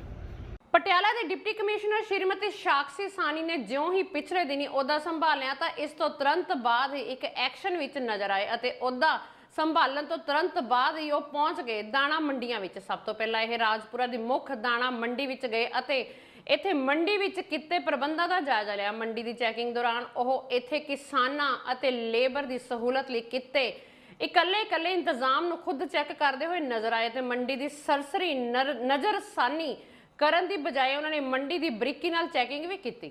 ਘੱਟ ਹੋ ਰਹੀ ਹੈ, ਪਿੱਛੋਂ ਘੱਟ ਆ ਰਹੀ ਹੈ। ਜਿਹੜੇ ਪ੍ਰਬੰਧ ਹੈ ਉਸ ਹਿਸਾਬ ਨਾਲ ਹਾਲੇ ਤਾਂ ਠੀਕ ਹੈ, ਕੋਈ ਸ਼ਿਕਾਇਤ ਨਹੀਂ ਆ ਰਹੀ। ਅੱਗੇ ਕਣਕ ਦੀ ਆਮਦ ਜਿਹੜੀ ਵਧਣੀ ਹੈਗੀ, ਕੀ ਜਿਹੜੇ ਪ੍ਰਬੰਧ ਹੈ ਪੂਰੇ ਰਹਿ ਜਾਣਗੇ? ਅਸੀਂ ਉਹੀ ਅਸੀਂ ਚੈੱਕ ਕਰਨ ਆਏ ਹਾਂ ਕਿ ਕਿਉਂਕਿ ਤੁਹਾਨੂੰ ਪਤਾ ਇਸ ਵੇਲੇ ਜਿਹੜਾ ਮੌਸਮ ਹੈ ਉਹ ਸਡਨਲੀ ਕਣਕ ਪੱਕ ਗਈ ਹੈ ਤਾਂ ਛੇਤੀ ਆ ਜਾਊਗੀ। ਪੂਰਾ ਸੀਜ਼ਨ ਸ਼ਾਇਦ ਸਾਡਾ 10 ਦਿਨਾਂ ਲਈ ਹੋਣਾ ਹੈ ਤੇ ਭਰ ਸਕਦੀਆਂ ਹੈ ਮੰਡੀਆਂ। ਅਸੀਂ ਉਹੀ ਚੈੱਕ ਕਰਨ ਆਏ ਹਾਂ ਕਿ ਅਸੀਂ ਇਸ ਨੂੰ ਹੈਂਡਲ ਕਰ ਪਾਵਾਂਗੇ, ਕਿਸ ਤਰ੍ਹਾਂ ਅਸੀਂ ਵਧੀਆ ਤਰੀਕੇ ਨਾਲ ਇਹਨੂੰ ਹੈਂਡਲ ਕਰਾਂਗੇ। ਉਹੀ ਮੈਂ ਪ੍ਰਬੰਧ ਚੈੱਕ ਕਰਨ ਆਈ ਹਾਂ। ਹਾਲਾਂਕਿ ਕੋਈ ਗਲਤ ਨਹੀਂ ਹੋਈ ਇੱਥੇ, ਮੈਂ ਤਾਂ ਹੀ ਆਈ ਹਾਂ। ਇੱਥੇ ਨਾਲ ਆਪਣੇ ਅਨਾਜ ਮੰਡੀ ਦੇ ਨਾਲ ਥੋਕ ਸਬਜ਼ੀ ਮੰਡੀ ਵੀ ਹੈਗੀ ਹੈ ਇੱਥੇ, ਉੱਥੇ ਬਹੁਤ ਵੱਡਾ ਭ੍ਰਿਸ਼ਟਾਚਾਰ ਹੁੰਦਾ ਹੈ। ਕੀ ਤੁਸੀਂ ਕਦੇ ਉਹ ਵੀ ਆ ਕੇ ਚੈੱਕ? ਡੈਫੀਨਿਟਲੀ ਮੈਂ ਜੀ ਮੇਰਾ ਸੈਕਿੰਡ ਡੇ ਹੀ ਹੈ ਅੱਜ। ਸੈਕਿੰਡ ਡੇ ਵੀ ਨਹੀਂ ਹੈ ਮੇਰਾ, ਤੁਸੀਂ ਅੱਧਾ ਡੇ ਮੰਨ ਲਓ। ਹਾਂ, ਮੈਂ ਕੱਲ ਸ਼ਾਮ ਨੂੰ ਚਾਰਜ ਲਿੱਤਾ ਹੈ ਤੇ ਤੁਹਾਨੂੰ ਜੋ ਵੀ ਕੋਈ ਸ਼ਿਕਾਇਤ ਹੈ ਮੈਂ ਦੁਬਾਰਾ ਕਹਿ ਰਹੀ ਹਾਂ, ਆਈ ਐਮ ਹੈਪੀ। ਮੈਨੂੰ ਖੁਸ਼ੀ ਹੋਏਗੀ ਕਿ ਮੈਂ ਤੁਹਾਡੀ ਮਦਦ ਕਰ ਪਾਵਾਂ ਕਿਸੇ ਵੀ ਤਰ੍ਹਾਂ ਦੀ। ਮੈਨੂੰ ਖੁਸ਼ੀ ਹੋਏਗੀ, ਜ਼ਰੂਰ ਆ ਕੇ ਦੱਸੋ। Thank you so much. ਮੈਂ ਕੁਝ ਮਹੀਨੇ ਪਹਿਲਾਂ ਹੋਈ ਬਰਸਾਤ ਕਾਰਨ ਜ਼ਿਲ੍ਹਾ ਰੋਪੜ ਦੇ ਕਿਸਾਨਾਂ ਦੀਆਂ ਖਰਾਬ ਹੋਈਆਂ ਫਸਲਾਂ ਦਾ ਮੁਆਵਜ਼ਾ ਲੈਣ ਲਈ ਅੱਜ ਰੂਪਨਗਰ ਦੇ ਵਿੱਚ ਜ਼ਿਲ੍ਹੇ ਦੇ ਵੱਖ-ਵੱਖ ਪਿੰਡਾਂ ਦੇ ਕਿਸਾਨਾਂ ਵੱਲੋਂ ਇਲਾਕਾ ਸੰਘਰਸ਼ ਕਮੇਟੀ ਦੀ ਅਗਵਾਈ ਵਿੱਚ ਡਿਪਟੀ ਕਮਿਸ਼ਨਰ ਦਫ਼ਤਰ ਰੂਪਨਗਰ ਦੇ ਸਾਹਮਣੇ ਧਰਨਾ ਦਿੱਤਾ ਗਿਆ। ਇਸ ਮੌਕੇ ਕਿਸਾਨਾਂ ਨੇ ਸਰਕਾਰ ਅਤੇ ਪ੍ਰਸ਼ਾਸਨ ਦੀਆਂ ਨੀਤੀਆਂ ਖਿਲਾਫ ਨਾਅਰੇਬਾਜ਼ੀ ਕਰਦੇ ਹੋਏ ਕਿਹਾ ਕਿ ਅਗਰ ਹਾਲੇ ਵੀ ਸਰਕਾਰ ਜਾਂ ਪ੍ਰਸ਼ਾਸਨ ਕਿਸਾਨਾਂ ਦੀ ਬਾਂਹ ਨਾ ਫੜੇ ਤਾਂ ਕਿਸਾਨ ਖੁਦਕੁਸ਼ੀਆਂ ਕਰਨ ਲਈ ਮਜਬੂਰ ਹੋਣਗੇ। ਮੇਰਾ ਨਾਮ ਮਾਸਟਰ ਜਗਤਾਰ ਸਿੰਘ ਲੋਧੀ ਮਾਜਰਾ। ਹਾਂਜੀ, ਜਿਹੜਾ ਧਰਨਾ ਲਾਇਆ ਜੀ ਕਾਹਦੇ ਬਾਰੇ ਲਾਇਆ? ਅੱਜ ਅਸੀਂ ਇਹ ਸੰਕੇਤਕ ਧਰਨਾ ਜਿਹੜਾ ਇਲਾਕਾ ਸੁਧਾਰ ਕਮੇਟੀ ਲੋਧੀ ਮਾਜਰਾ ਵੱਲੋਂ ਲਗਾਇਆ ਗਿਆ। ਪਿਛਲੇ 2 ਮਹੀਨਿਆਂ ਤੋਂ ਜਦੋਂ ਬਾਰਿਸ਼ ਪਈ ਆ, ਬਾਰਿਸ਼ ਦੇ ਕਾਰਨ ਜਿਹੜੀਆਂ ਰੋਪੜ ਤੋਂ ਲੈ ਕੇ ਘੱਟੋ ਘੱਟ ਨੰਗਲ ਤੱਕ ਕੋਈ ਹਜ਼ਾਰਾਂ ਏਕੜ ਜ਼ਮੀਨ ਜਿਹੜੀ ਕਣਕ ਦੀ ਸੀ ਫਸਲ ਸੀ ਉਹ ਖਰਾਬ ਹੋ ਚੁੱਕੀ ਆ, ਜਿਹਦੇ ਵਾਸਤੇ ਅਸੀਂ ਵੱਖ-ਵੱਖ ਆਫੀਸਰ ਜੀ ਨੂੰ ਤੇ ਮੁੱਖ ਮੰਤਰੀ ਸਾਹਿਬ ਨੂੰ, ਬਾਕੀ ਸਾਰੇ ਅਦਾਰਿਆਂ ਨੂੰ ਅਸੀਂ ਨੋਟਿਸ ਭੇਜ ਚੁੱਕੇ ਆ। ਮੰਗ ਪੱਤਰ ਦਿੱਤੇ ਸੀ ਕਿ ਜਿਹੜਾ ਮੁਆਵਜ਼ਾ ਇਹਦਾ ਜਿਹੜਾ ਬਣਦਾ ਮੁਆਵਜ਼ਾ ਉਹ ਦਿੱਤਾ ਜਾਵੇ, ਕਿਉਂਕਿ ਕਿਸਾਨ ਨਾਲ ਜਿਹਨਾਂ ਨਾਲ ਕਣਕ ਪੈਦਾ ਕੀਤੀ ਆ ਉਹਨਾਂ ਨੂੰ ਘੱਟੋ ਘੱਟ 1 ਕਿੱਲਾ ਤਿਆਰ ਕਰਨ ਵਾਸਤੇ 20-20 ਹਜ਼ਾਰ ਰੁਪਈਆ ਉਹਨਾਂ ਦਾ ਖਰਚਾ ਆਇਆ। ਉਹਨਾਂ ਦਾ ਖਰਚਾ ਤਾਂ ਕੀ ਮੁੰਨਾ ਸੀ, ਉਹ ਸਾਰੀ ਕਣਕ ਜਿਹੜੀ ਸੀ ਉਹ ਮੀਂਹ ਦੇ ਪਾਣੀ ਕਾਰਨ ਖਰਾਬ ਹੋ ਗਈ। ਤੇ ਸਰਕਾਰ ਵੱਲੋਂ ਅਸੀਂ ਮੰਗ ਕਰਦੇ ਆ ਵੀ ਸਾਨੂੰ ਜਿਹੜਾ ਮੁਆਵਜ਼ਾ ਬਣਦਾ, ਜਿੰਨਾ ਮੁਆਵਜ਼ਾ ਬਣਦਾ ਸਰਕਾਰ ਵੱਲੋਂ ਕਣਕ ਦਾ ਸਾਨੂੰ ਦਿੱਤਾ ਜਾਵੇ, ਕਿਉਂਕਿ ਜਿਹਦੇ ਕਿਸਾਨ ਦੀ ਇੱਕ ਵਾਰੀ ਫਸਲ ਖਰਾਬ ਹੋ ਗਈ ਉਹ ਮੁੜ ਕੇ ਉਹ ਬਹੁਤ ਮੁਸ਼ਕਿਲ ਨਾਲ ਉੱਠਦਾ ਤੇ ਉਹਦੀ ਜ਼ਿੰਦਗੀ ਜਿਹੜੀ ਉਹ ਸਾਰੀ ਤਬਾਹ ਹੋ ਜਾਂਦੀ ਹੈ। ਅਸੀਂ ਸਰਕਾਰ ਕੋਲ ਵੀ ਮੰਗ ਕਰਦੇ ਆ ਕਿ ਜਲਦ ਤੋਂ ਜਲਦੀ ਸਾਡਾ ਇਹ ਇੱਥੇ ਗੁਰਦੌਰੀ ਕਰਵਾ ਕੇ ਸਾਡਾ ਜਿਹੜਾ ਮੁਆਵਜ਼ਾ ਉਹ ਬਣਦਾ ਉਹ ਸਾਨੂੰ ਦਿੱਤਾ ਜਾਵੇ, ਤਾਂ ਕਿ ਕਿਸਾਨ ਆਪਣੀ ਅਗਲੀ ਫਸਲ ਜਿਹੜੀ ਹੈ ਉੱਥੇ ਉਹ ਬੀਜ ਸਕੇ। ਜੇ ਤੁਹਾਡੀ ਮੰਗਾਂ ਨਾ ਪੂਰੀਆਂ ਅੱਗੇ ਕਿਆ ਅਸੀਂ ਅੱਗੇ ਜਿਹੜਾ ਸਾਡਾ ਪ੍ਰੋਗਰਾਮ ਆ ਉਹ ਅੱਗੇ ਅਸੀਂ ਭੁੱਖ ਹੜਤਾਲ ਅਸੀਂ ਜ਼ਰੂਰ ਕਰਾਂਗੇ। ਜੇ ਸਾਡੀਆਂ ਮੰਗਾਂ ਕਿਸੇ ਪ੍ਰਸ਼ਾਸਨ ਨੇ ਜਾਂ ਸਰਕਾਰ ਨੇ ਨਾ ਸੁਣੀਆਂ ਤਾਂ ਅਸੀਂ ਅੱਗੇ ਭੁੱਖ ਹੜਤਾਲ ਰੱਖਾਂਗੇ। ਕੀ ਨਾਮ ਹੈ ਜੀ? ਮੇਰਾ ਨਾਮ ਗਿਆਨ ਸਿੰਘ ਹੈ ਜੀ। ਅੱਜ ਜਿਹੜਾ ਧਰਨਾ ਲਗਾਇਆ ਕਿੱਥੇ ਲਗਾਇਆ ਤੁਸੀਂ? ਅਸੀਂ ਡੀਸੀ ਸਾਹਿਬ ਦੇ ਦਫ਼ਤਰ ਦੇ ਮੂਹਰੇ ਧਰਨਾ ਲਗਾਇਆ। ਇਹ ਧਰਨਾ ਕਾਹਦੇ ਵਾਸਤੇ ਲਗਾਇਆ ਜੀ? ਇਹ ਧਰਨਾ ਇਸ ਵਾਸਤੇ ਲਗਾਇਆ ਕਿ ਸਾਡੇ ਇਲਾਕੇ ਦੇ ਵਿੱਚ, ਸਾਰੇ ਜ਼ਿਲ੍ਹੇ ਦੇ ਵਿੱਚ ਪਿੱਛੇ ਦੇ ਵੀ 2 ਮਹੀਨੇ ਪਹਿਲਾਂ ਜਿਹੜੀਆਂ ਵਰਖਾ ਪਈਆਂ ਉਹਦੇ ਨਾਲ ਫਸਲਾਂ ਜਿਹੜੀਆਂ ਬਿਲਕੁਲ ਬਰਬਾਦ ਹੋ ਚੁੱਕੀਆਂ। ਉਸ ਦੇ ਸੰਬੰਧ ਦੇ ਵਿੱਚ ਅਸੀਂ ਉਸੇ ਵੇਲੇ ਤੋਂ ਹੀ ਸਰਕਾਰ ਦੇ ਧਿਆਨ ਦੇ ਵਿੱਚ ਲਿਆ ਰਹੇ ਹਾਂ, ਪਰ ਸਰਕਾਰ ਨੇ ਅੱਜ ਤੱਕ ਕੋਈ ਵੀ ਤਸੱਲੀ ਵਾਸਤੇ ਜਵਾਬ ਨਹੀਂ ਦਿੱਤਾ। ਉਹਦੇ ਕਰਕੇ ਸਾਨੂੰ ਮਜਬੂਰ ਵੀ ਬਸ 3 ਦਿਨ ਦਾ ਇਹ ਲਗਾਤਾਰ ਧਰਨਾ ਅੱਜ ਜਿਹੜੀ ਸੰਕੇਤਕ ਧਰਨਾ ਰੱਖਿਆ ਤੇ ਕੱਲ੍ਹ ਨੂੰ ਅਤੇ ਪਰਸੋਂ ਨੂੰ 2 ਦਿਨ ਫਿਰ ਧਰਨਾ ਦਿੱਤਾ ਜਾਏਗਾ। ਜਿਹੜੀਆਂ ਜੇ ਇਹ ਸਰਕਾਰਾਂ ਤੁਹਾਡੀਆਂ ਨਹੀਂ ਮੰਗਾਂ ਪੂਰੀਆਂ ਕਰਦੀਆਂ ਤਾਂ ਇਹ ਧਰਨਾ ਕਿੱਥੇ ਤੱਕ ਜਾਊਗਾ? ਜੇ ਤਾਂ ਸਰਕਾਰ ਨੇ ਨਾ ਉਹ ਕੀਤਾ ਤਾਂ ਅਗਲਾ ਜਿਹੜਾ ਸਟੈਪ ਆ ਭੁੱਖ ਹੜਤਾਲ ਦਾ ਹੋਏਗਾ। ਉਸ ਤੋਂ ਬਾਅਦ ਜੇ ਨਾ ਹੀ ਫਿਰ ਵੀ ਸਰਕਾਰ ਨੇ ਉਹ ਕਰਿਆ ਤਾਂ ਇਹ ਮਰਨ ਵਰਤ ਤੱਕ ਵੀ ਜਾ ਸਕਦਾ, ਕਿਉਂਕਿ ਅਸੀਂ ਤਾਂ ਲੋਕਾਂ ਦੇ ਜਿਹੜਾ ਹੱਕ ਹੈ ਉਹ ਲੈਣ ਵਾਸਤੇ ਕੋਈ ਵੀ ਕੁਰਬਾਨੀ ਕਰਨ ਵਾਸਤੇ ਤਿਆਰ ਹੈ। ਕੈਬਨਿਟ ਮੰਤਰੀ ਹਰਜੋਤ ਬੈਂਸ ਅੱਜ ਰੋਪੜ ਵਿਖੇ ਕਿਸਾਨ ਸਿਲਾਈ ਜ਼ਿਲ੍ਹਾ ਪੱਧਰੀ ਪ੍ਰੋਗਰਾਮ ਵਿੱਚ ਬਤੌਰ ਮੁੱਖ ਮਹਿਮਾਨ ਸ਼ਿਰਕਤ ਕੀਤੀ। ਉਹਨਾਂ ਨਾਲ ਰੋਪੜ ਦੇ ਵਿਧਾਇਕ ਦਿਨੇਸ਼ ਚੱਡਾ ਵੀ ਮੌਜੂਦ ਸਨ। ਕੈਬਨਿਟ ਮੰਤਰੀ ਦਾ ਕਹਿਣਾ ਕਿ ਕਿਸਾਨ ਦੇਸ਼ ਅਤੇ ਪੰਜਾਬ ਦੀ ਰੀੜ੍ਹ ਦੀ ਹੱਡੀ ਅਤੇ ਕਿਸਾਨੀ ਦੇ ਲਈ ਖਾਸ ਕਰਕੇ ਪਿਛਲੇ 2 ਸਾਲ ਬਹੁਤ ਹੀ ਔਖਾ ਸਮਾਂ ਸੀ। ਖੇਤੀ ਕਾਨੂੰਨ ਲਾਗੂ ਕਰਨ ਦੀ ਕੋਸ਼ਿਸ਼ ਕਰਕੇ ਕਿਸਾਨ ਦੀ ਰੂਹ ਦੇ ਉੱਤੇ ਵਾਰ ਕਰਨ ਦੀ ਕੋਸ਼ਿਸ਼ ਕੀਤੀ ਗਈ, ਪਰ ਪੰਜਾਬ ਦੇ ਕਿਸਾਨ ਨੇ ਪੂਰੇ ਦੇਸ਼ ਦੇ ਕਿਸਾਨੀ ਦੀ ਲੜਾਈ ਲੜ ਕੇ ਜਿੱਤ ਹਾਸਲ ਕੀਤੀ। ਖੇਤੀ ਵੇਲੇ ਹੁਣ ਚੱਲ ਰਹੇ ਨੇ ਪੰਜਾਬ ਦੇ ਦੇਸ਼ ਦੀ ਰੀੜ੍ਹ ਦੀ ਹੱਡੀ, ਪੰਜਾਬ ਦੇ ਦੇਸ਼ ਦੀ ਰੀੜ੍ਹ ਦੀ ਹੱਡੀ ਤੇ ਜਾਨ ਕਿਸਾਨ ਹੁੰਦਾ ਤੇ ਬੜੀ ਮੰਦਭਾਗੀ ਗੱਲ ਸੀ। ਪਿਛਲਾ ਕੁਝ ਸਮਾਂ ਖਾਸ ਕਰਕੇ ਪਿਛਲੇ 2-3 ਸਾਲ ਕਿਸਾਨਾਂ ਨੇ ਬਹੁਤ ਮਾੜੇ ਕੀਤੇ, ਜਿੱਥੇ ਉਹ ਖੇਤੀ ਕਾਨੂੰਨ ਲਾਗੂ ਕਰਕੇ ਦੇਸ਼ ਦੀ ਰੀੜ੍ਹ ਦੀ ਹੱਡੀ ਤੇ ਵਾਰ ਕਰਨ ਦੀ ਕੋਸ਼ਿਸ਼ ਕੀਤੀ ਗਈ, ਦੇਸ਼ ਦੀ ਰੂਹ ਤੇ ਵਾਰ ਕਰਨ ਦੀ ਕੋਸ਼ਿਸ਼ ਕੀਤੀ ਗਈ ਸੀ ਮੋਦੀ ਸਰਕਾਰ ਵੱਲੋਂ, ਪਰ ਪੰਜਾਬ ਨੇ ਪੂਰੇ ਦੇਸ਼ ਦੀ ਲੜਾਈ ਲੜ ਕੇ, ਪੰਜਾਬ ਦੇ ਕਿਸਾਨਾਂ ਨੇ ਦੇਸ਼ ਦੀ ਲੜਾਈ ਲੜ ਕੇ ਪੂਰੇ ਦੇਸ਼ ਦੇ ਕਿਸਾਨਾਂ ਨੂੰ ਬਚਾਇਆ। ਤੇ ਸਾਡੀ ਸਰਕਾਰ ਦਾ ਵਾਅਦਾ ਸੀਗਾ, ਸਾਡੀ ਪਾਰਟੀ ਦਾ ਵਾਅਦਾ ਸੀ, ਸਾਡੇ ਲੀਡਰ ਅਰਵਿੰਦ ਕੇਜਰੀਵਾਲ ਜੀ ਦਾ ਵਾਅਦਾ ਸੀ, ਸਾਡੇ ਮੁੱਖ ਮੰਤਰੀ ਭਗਵੰਤ ਮਾਨ ਜੀ ਦਾ ਵਾਅਦਾ ਸੀ ਕਿ ਹੁਣ ਪੰਜਾਬ 'ਚ ਇੱਕ ਇਮਾਨਦਾਰ ਸਰਕਾਰ ਆ ਗਈ ਹੈ। ਸਿਰਫ ਦੇਸ਼ ਨੂੰ ਨਹੀਂ, ਪੂਰੀ ਦੁਨੀਆ ਦੇ ਵਿੱਚ, ਅਮਰੀਕਾ, ਕੈਨੇਡਾ, ਆਸਟ੍ਰੇਲੀਆ ਦੇ ਵਿੱਚ ਵੀ ਪੰਜਾਬ ਦੇ ਕਿਸਾਨੀ ਮਾਡਲ ਦੇ ਚਰਚੇ ਹੋਣਗੇ। ਸ਼ੁਰੂਆਤ ਹੋ ਗਈ ਹੈ ਮੇਲੇ ਉਹਨਾਂ ਦੀ। ਅੱਛਾ, ਮਜੀਠੀਆ ਸਾਹਿਬ ਕਹਿੰਦੇ ਮੈਂ ਸਿਕਿਉਰਿਟੀ ਦਾ ਖਤਰਾ ਮੈਨੂੰ ਅੰਦਰ। ਜਲੰਧਰ ਦੇ ਦੋਮੁਰੀਆ ਪੁਲ ਦੇ ਨੇੜੇ ਕਿਸ਼ਨਪੁਰਾ ਚੌਂਕ ਦੇ ਵੱਲ ਜਾਂਦੀ ਹੋਈ ਸਵਿਫਟ ਗੱਡੀ PB08DB 2130 ਬੇਕਾਬੂ ਹੋ ਕੇ ਸਾਹਮਣੇ ਤੋਂ ਆ ਰਹੇ ਆਟੋ ਨਾਲ ਟਕਰਾ ਕੇ ਬੇਕਾਬੂ ਹੋ ਗਈ। ਇਸ ਹਾਦਸੇ ਵਿੱਚ ਆਟੋ ਤੇ ਗੱਡੀ ਦੋਵੇਂ ਹੀ ਟੁੱਟ ਗਏ ਅਤੇ ਆਟੋ ਚਾਲਕ ਨੂੰ ਜ਼ਖਮੀ ਹਾਲਤ ਵਿੱਚ ਹਸਪਤਾਲ ਗੱਡੀ ਚਲਾਉਣ ਵਾਲੀ ਔਰਤ ਇਲਾਜ ਕਰਵਾਉਣ ਲਈ ਲੈ ਗਈ ਤੇ ਮੌਕੇ ਤੇ ਥਾਣਾ 3 ਦੀ ਪੁਲਿਸ ਪਹੁੰਚੀ ਅਤੇ ਜਾਂਚ ਕਰਨੀ ਸ਼ੁਰੂ ਕਰ ਦਿੱਤੀ।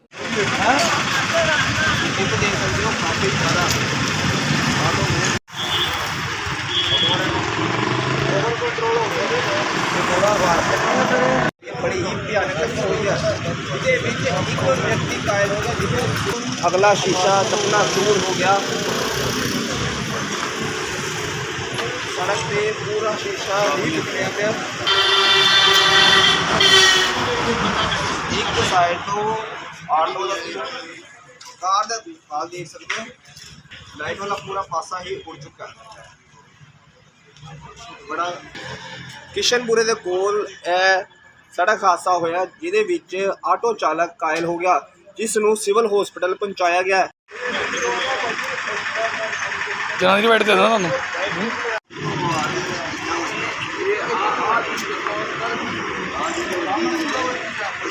ਸੀਗੇ ਅਸੀਂ ਇੱਥੋਂ ਆਏ ਆ ਰਵਨੀਕ ਕਲੋਨੀ। ਤੇ ਕਿੱਥੇ ਜਾ ਰਹੇ ਸੀਗੇ? ਆਪਣੇ ਘਰ ਜਾਂਦੇ ਪਏ। ਕਿਹੜੀ ਜਗ੍ਹਾ ਤੇ ਰਹਿਣ ਵਾਲੇ ਹੋ? ਕੀ ਗੱਲਬਾਤ ਕੀ ਹੋਈ ਇੱਥੇ? ਕੱਲ ਕੁਛ ਨਹੀਂ, ਅਸੀਂ ਆ ਰਹੇ ਆ। ਤੇ ਤੁਸੀਂ ਇਹ ਜਿਹੜੀ ਗੱਡੀ ਹੈ ਇਹ ਸਪੀਡ ਜ਼ਿਆਦਾ ਸੀਗੀ ਜਿਸ ਕਰਕੇ ਹਾਦਸਾ? ਨਹੀਂ, ਸਾਡੀ ਗੱਡੀ ਦੀ ਸਪੀਡ ਨਹੀਂ ਸੀ। ਅੱਛਾ, ਗੱਡੀ ਕੌਣ ਚਲਾ ਰਿਹਾ ਸੀਗਾ? ਵੇਟ ਚਲਾ ਰਹੇ ਹਾਂ। ਬੇੜੀ ਚਲਾ ਰਹੀ ਸੀਗੀ। ਤੇ ਗੱਡੀ ਦੇ ਵਿੱਚ ਕਿੰਨੇ ਜਣੇ ਮੌਜੂਦ ਸੀਗੇ ਤੁਹਾਡੇ? ਹਾਂਜੀ, ਤੁਹਾਡੀ ਗੱਡੀ 'ਚ ਕਿੰਨੇ ਜਣੇ ਮੌਜੂਦ ਸੀਗੇ? ਇੱਕ ਬੱਚਾ ਸੀ, ਅੱਗੇ ਤੇ ਦੋ ਜਾਣੇ। ਤੁਹਾਡੇ ਕਿਸੇ ਸੱਟ ਵਗੈਰਾ ਤਾਂ ਨਹੀਂ ਲੱਗੀ? ਤੇ ਆਟੋ ਦੇ ਵਿੱਚ ਕਿੰਨੇ ਜਣੇ ਸੀਗੇ? ਆਟੋ ਦਾ ਨਹੀਂ। ਆਟੋ ਦੇ ਵਾਲੇ ਦੇ ਕਿਸੇ ਦੇ ਸੱਟ ਵਗੈਰਾ ਲੱਗੀ ਹੈ? ਤੇ ਕਾਰ ਵਿੱਚ ਹਾਂਜੀ ਸਰ, ਕੀ ਗੱਲਬਾਤ ਕੀ ਹੋਈ ਹੈ ਜੀ? ਸਰ ਮੈਂ PCR ਮੋਟਰਸਾਈਕਲ 36 ਦੀ ਡਿਊਟੀ ਕਰਦਾ ਜੀ। ਤੇ ਅਸੀਂ ਕਿਸ਼ਨਪੁਰਾ ਚੌਂਕ ਵਿੱਚ ਖੜੇ ਸੀ, ਮੈਂ ਤੇ ਮੇਰਾ ਸਾਥੀ ਕਰਮਚਾਰੀ। ਤੇ ਸਾਨੂੰ ਇੱਕ ਰਾਹਗੀਰ ਨੇ ਆ ਕੇ ਦੱਸਿਆ ਕਿ ਹੁਣੇ ਸਾਬਕਾ ਕੌਂਸਲਰ ਨੇ ਬਾਲੀ ਸਾਹਿਬ ਕਿ ਉਹਨਾਂ ਦੇ ਆਫਿਸ ਦੇ ਅੱਗੇ ਇੱਕ ਕਾਰ ਤੇ ਆਟੋ ਦਾ ਐਕਸੀਡੈਂਟ ਹੋਇਆ।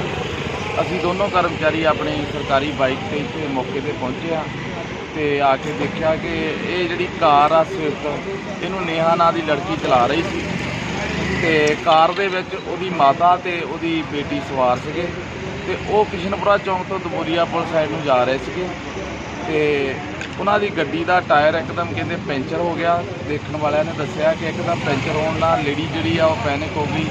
ਉਹ ਘਬਰਾਹਟ ਦੇ ਵਿੱਚ ਆ ਕੇ ਤੇ ਉਹਨਾਂ ਤੋਂ ਕੋਈ ਗੱਡੀ ਕੰਟਰੋਲ ਨਹੀਂ ਹੋਈ ਤੇ ਇਹ ਆਟੋ ਵਿੱਚ ਵੱਜ ਗਈ ਜੀ। ਤੇ ਉਸ ਤੋਂ ਬਾਅਦ ਵੀ ਆਟੋ ਵਾਲੇ ਦੇ ਸੱਟ ਥੋੜ੍ਹੀ ਜਿਹੀ ਜ਼ਿਆਦਾ ਆ। ਜਿਹੜੀ ਨੇਹਾ ਆ ਗੱਡੀ ਚਾਲਕ ਸੀਗੀ, ਉਹ ਆਟੋ ਡਰਾਈਵਰ ਨੂੰ ਲੈ ਕੇ ਤੇ ਹਸਪੀਟਲ ਗਏ। ਸਰ ਪਤਾ ਚੱਲਾ ਹੈ ਕਿ ਆਟੋ ਜਿਹੜਾ ਡਰਾਈਵਰ ਹੈ ਕਿੱਥੇ ਦਾ ਰਹਿਣ ਵਾਲਾ ਹੈ? ਨਹੀਂ ਸਰ, ਇਹ ਨਹੀਂ ਪਤਾ ਚੱਲ। ਕਿਹੜੀ ਜਗ੍ਹਾ ਤੋਂ ਕਿੱਧਰ ਜਾ ਰਿਹਾ ਸੀ ਕੋਈ? ਇਹ ਦਮੂਰੀਆ ਪੁਲ ਤੋਂ ਕਿਸ਼ਨਪੁਰਾ ਸਾਈਡ ਜਾ ਰਿਹਾ ਸੀ। ਆਟੋ ਦੇ ਵਿੱਚ ਕੁਝ ਪਤਾ ਚੱਲਿਆ ਕਿ ਕਿੰਨੇ ਵਿਅਕਤੀ ਜਿਹੜੇ ਉਸ ਟਾਈਮ ਸਵਾਰ ਸੀਗੇ? ਨਹੀਂ, ਇਹ ਨਹੀਂ ਪਤਾ ਚੱਲਿਆ। ਬਸ ਇਹ ਆ ਵੀ ਇੰਨਾ ਪਤਾ ਵੀ ਸਾਡੇ ਆਉਣ ਤੋਂ ਪਹਿਲਾਂ ਨੇਹਾ ਜੀ ਜਿਹੜੇ ਗੱਡੀ ਚਲਾ ਰਹੇ ਸੀ ਉਹ ਆਟੋ ਡਰਾਈਵਰ ਨੂੰ ਲੈ ਕੇ ਜਾ ਚੁੱਕੇ ਸੀਗੇ।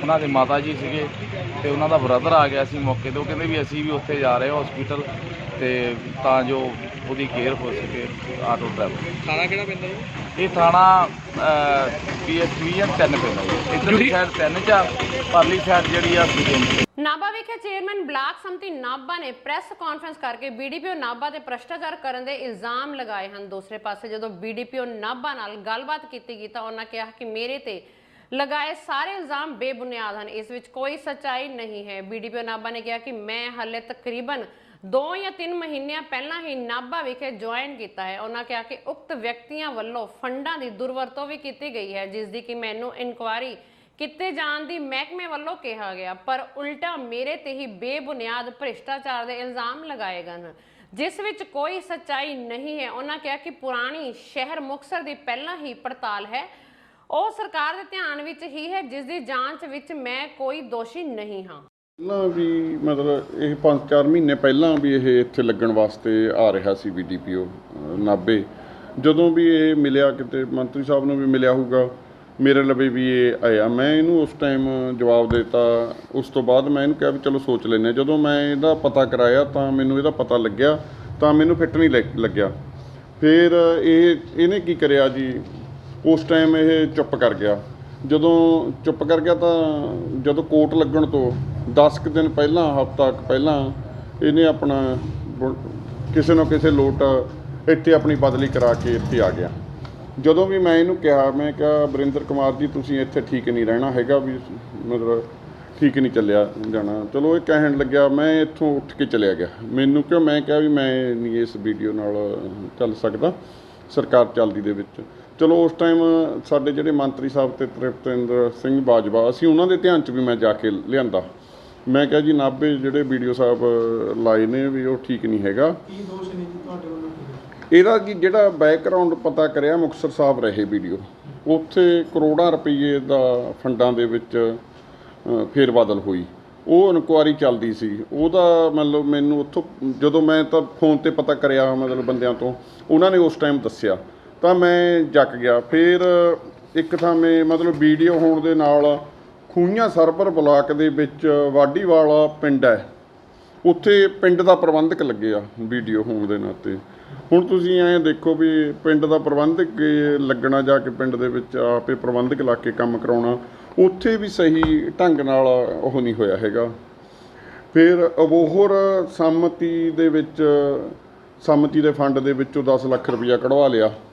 ਉਹ ਫਿਰ ਰੌਲਾ ਰੂਲਾ ਪਿਆ, ਫਿਰ ਰੌਲੇ ਤੋਂ ਬਾਅਦ ਦੁਬਾਰਾ ਜਮ੍ਹਾਂ ਹੋਇਆ।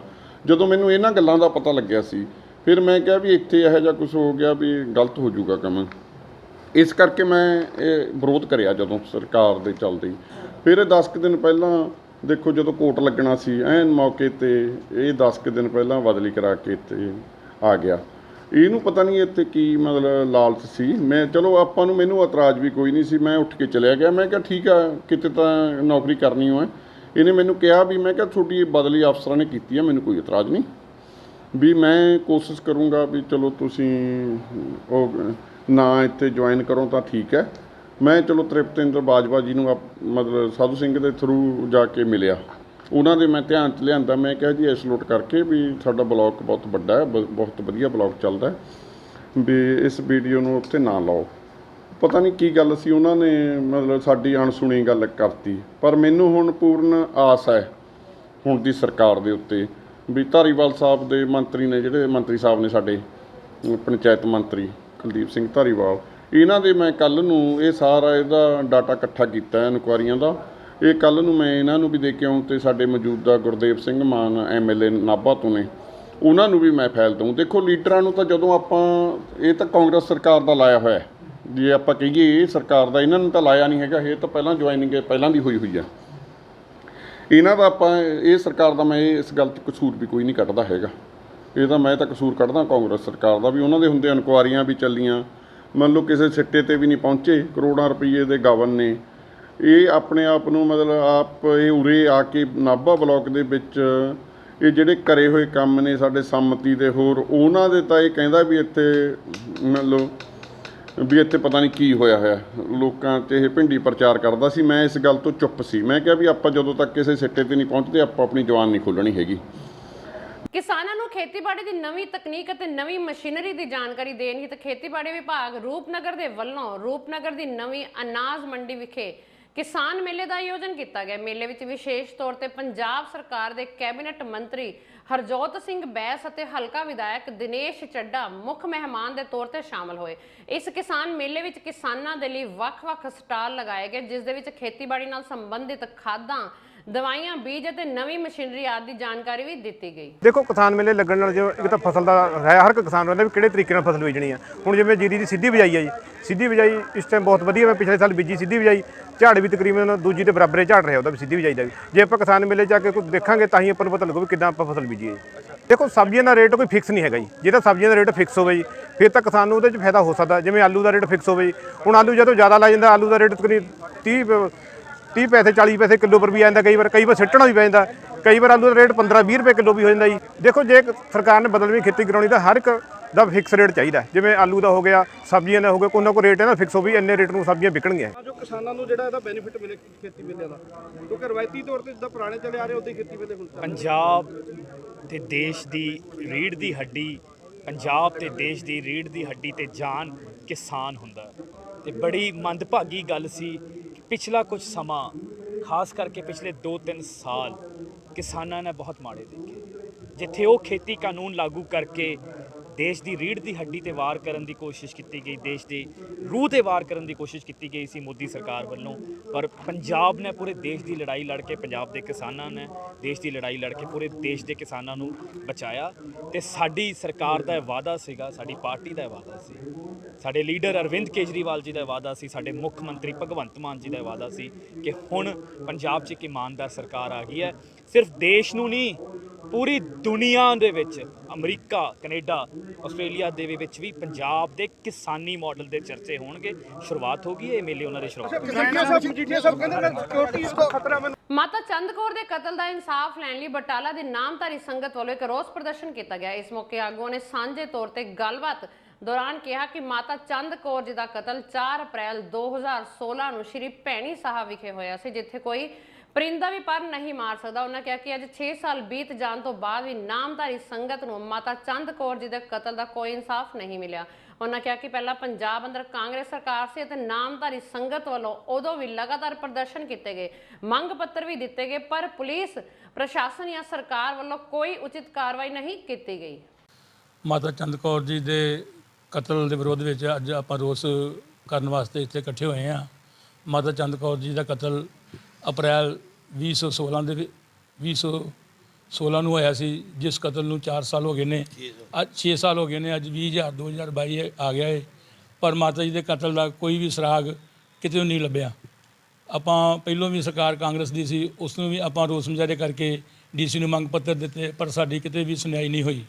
ਹੁਣ ਭਗਵੰਤ ਮਾਨ ਜੀ ਦੀ ਸਰਕਾਰ ਆ, ਆਪ ਦੀ ਸਰਕਾਰ ਆਈ ਹੈ, ਨਾ ਕੇਂਦਰ ਸਰਕਾਰ ਨੇ ਕੋਈ ਸੁਣਵਾਈ ਕੀਤੀ ਹੈ, ਨਾ ਪੰਜਾਬ ਸਰਕਾਰ ਨੇ ਕੋਈ ਸੁਣਵਾਈ ਕੀਤੀ ਹੈ। ਮਾਤਾ ਜੀ ਦੇ ਕਤਲ ਨੂੰ ਅੱਜ 6 ਸਾਲ ਹੋ ਗਏ ਨੇ, ਕੋਈ ਸੁਰਾਗ ਨਹੀਂ, ਕੋਈ ਪਤਾ ਨਹੀਂ ਲੱਗਿਆ, ਕੋਈ ਪੁਲਿਸ ਨੇ ਕੋਈ ਕਾਰਵਾਈ ਕਰਨ ਦੀ ਕੋਸ਼ਿਸ਼ ਨਹੀਂ ਕੀਤੀ। ਅੱਜ ਆਪਾਂ ਇਹੀ ਰੋਸ ਮੁਜ਼ਾਹਰਾ ਕਰਨ ਵਾਸਤੇ ਨਾਮਧਾਰੀ ਪੰਥ ਸਤਿਗੁਰੂ ਰਾਮ ਸਿੰਘ ਜੀ, ਜਿਨ੍ਹਾਂ ਨੇ ਨਾਮਧਾਰੀ ਪੰਥ ਸਾਰੇ ਦੇਸ਼ ਵਾਸਤੇ ਇੰਨੀਆਂ ਕੁਰਬਾਨੀਆਂ ਕੀਤੀਆਂ, ਸ਼ਹੀਦੀਆਂ ਦਿੱਤੀਆਂ, ਤੇ ਮਾਤਾ ਚੰਦ ਕੌਰ ਜੀ ਦਾ ਕਤਲ ਹੋ ਗਿਆ, ਉਹਦੇ ਬਾਰੇ ਕਿਸੇ ਨੇ ਕੋਈ ਸੁਣਵਾਈ ਨਹੀਂ ਕੀਤੀ।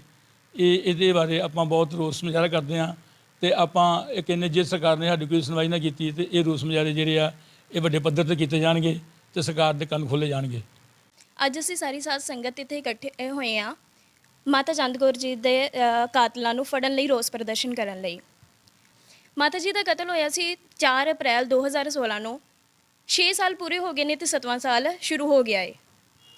ਅਸੀਂ ਪਰ ਅੱਜ ਵੀ ਮਾਤਾ ਜੀ ਦੇ ਕਾਤਲਾਂ ਨੂੰ ਫੜਨ ਲਈ ਰੋਸ ਪ੍ਰਦਰਸ਼ਨ ਕਰ ਰਹੇ ਹਾਂ। ਅੱਜ ਵੀ ਕਿਤੇ ਵੀ ਅਸੀਂ ਹਰਿਆਣਾ ਸਰਕਾਰ ਨੂੰ, ਪੰਜਾਬ ਸਰਕਾਰ ਨੂੰ ਤੇ ਕੇਂਦਰ ਨੂੰ ਬਾਰ-ਬਾਰ ਮੰਗ ਪੱਤਰ ਦੇ ਚੁੱਕੇ ਹਾਂ, ਬਾਰ-ਬਾਰ ਅਸੀਂ ਧਰਨੇ ਦੇ ਚੁੱਕੇ ਹਾਂ, ਪਰ ਕਿਤੇ ਵੀ ਸਾਡੀ ਸੁਣਵਾਈ ਨਹੀਂ ਹੋਈ।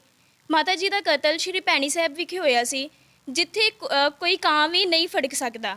ਪਰ ਹੈਰਾਨੀ ਦੀ ਗੱਲ ਆ, ਅਫਸੋਸ ਦੀ ਗੱਲ ਆ ਕਿ ਅੱਜ 6 ਸਾਲਾਂ ਦੇ ਬਾਅਦ ਵੀ ਸਾਡੇ ਹੱਥ ਕੋਈ ਵੀ ਕਾਤਲ, ਕੋਈ ਵੀ ਸਬੂਤ ਨਹੀਂ ਲੱਗਿਆ। ਇਹਦੇ ਸਿੱਧੇ ਜਿਹੜੇ ਸਵਾਲ ਆ ਪ੍ਰਸ਼ਾਸਨ 'ਤੇ ਉੱਠਦੇ ਨੇ। ਅਸੀਂ ਪ੍ਰਸ਼ਾਸਨ ਤੋਂ ਇਹੀ ਮੰਗ ਕਰਦੇ ਹਾਂ ਕਿ ਮਾਤਾ ਜੀ ਦੇ ਕਾਤਲਾਂ ਨੂੰ ਫੜਿਆ ਜਾਵੇ। ਮਾਤਾਵਾਂ ਸਾਰਿਆਂ ਦੀਆਂ ਸਾਂਝੀਆਂ ਹੁੰਦੀਆਂ ਨੇ ਤੇ ਸਾਡੀ ਪ੍ਰਸ਼ਾਸਨ। ਸ਼੍ਰੋਮਣੀ ਅਕਾਲੀ ਦਲ ਅੰਮ੍ਰਿਤਸਰ ਦੇ ਪ੍ਰਧਾਨ ਸਰਦਾਰ ਸਿਮਰਨਜੀਤ ਸਿੰਘ ਮਾਨ ਨੇ ਕਿਹਾ ਕਿ ਸਿੱਖ ਨੂੰ 2 ਗਜ ਜ਼ਮੀਨ ਇੰਡੀਆ ਆਪਣੇ ਕੈਪਟਨ ਰਾਜਧਾਨੀ ਦੇ ਲਈ ਨਹੀਂ ਦੇ ਸਕਦਾ, ਫਿਰ ਸਾਡਾ ਰਿਸ਼ਤਾ ਪਾਕਿਸਤਾਨ ਦੇ ਨਾਲ ਬਹੁਤ ਅੱਛਾ ਹੈ, ਉੱਥੇ ਸਾਡੇ ਗੁਰਦੁਆਰੇ ਹੈਗੇ ਆ। ਅਸੀਂ ਪਾਕਿਸਤਾਨ ਤੋਂ ਬੇਨਤੀ ਕਰਦੇ ਹਾਂ ਕਰਤਾਰਪੁਰ ਸਾਹਿਬ ਦੀ ਜ਼ਮੀਨ 1000 ਕਿੱਲਾ ਸਾਨੂੰ ਆਪਣੀ ਰਾਜਧਾਨੀ ਬਣਾਉਣ ਲਈ ਦੇ ਦੇ, ਜਿੱਥੇ ਨਾਲ ਅਕਸਰ ਅਸੀਂ ਕਹਿ ਸਕੀਏ ਕਿ ਸਾਡੀ ਵੀ ਰਾਜਧਾਨੀ ਹੈ। SGPC ਘਾਟਾ ਦਿਖਾ ਰਹੀ ਹੈ, ਕਿਉਂ ਕਰਕੇ ਜਿਹੜੀਆਂ ਇਹਨਾਂ ਨੇ ਜ਼ਮੀਨਾਂ ਹੈਗੀਆਂ ਗੁਰਦੁਆਰਿਆਂ ਦੀਆਂ, ਉਹ ਸਿਰਫ 4000 ਰੁਪਇਆ ਪ੍ਰਤੀ ਏਕੜ ਲੋਕਾਂ ਨੂੰ ਵਾਹੁਣ ਦੇ ਲਈ ਦਿੱਤੀਆਂ।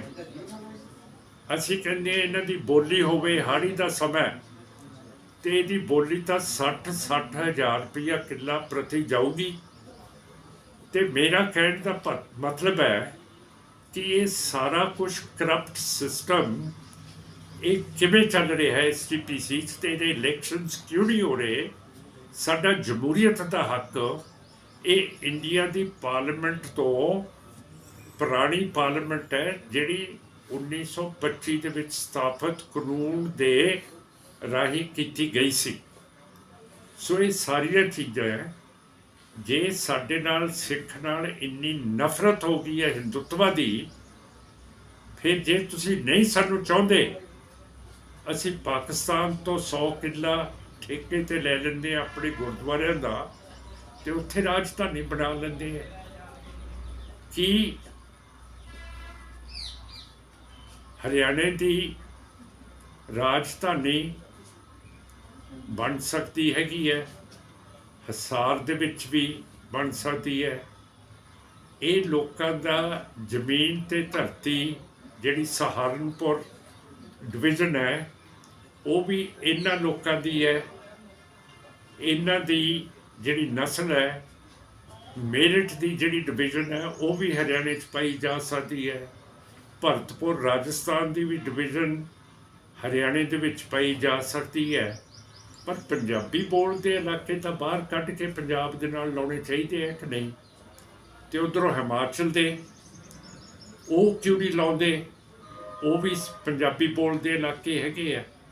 ਸੋ ਸਾਡੇ ਨਾਲ ਜੋ ਕੁਛ ਇਹ ਹਿੰਦੂਤਵਾ ਤੇ ਕੱਟੜਵਾਦ, ਹਿੰਦੂਤਵਾ BJP RSS ਉਸ ਤੋਂ ਪਹਿਲਾਂ ਕਾਂਗਰਸ ਕਰਦੇ ਹੈ, ਇਹ ਹੁਣ ਬਰਦਾਸ਼ਤ ਤੋਂ ਦੂਰ ਹੈ।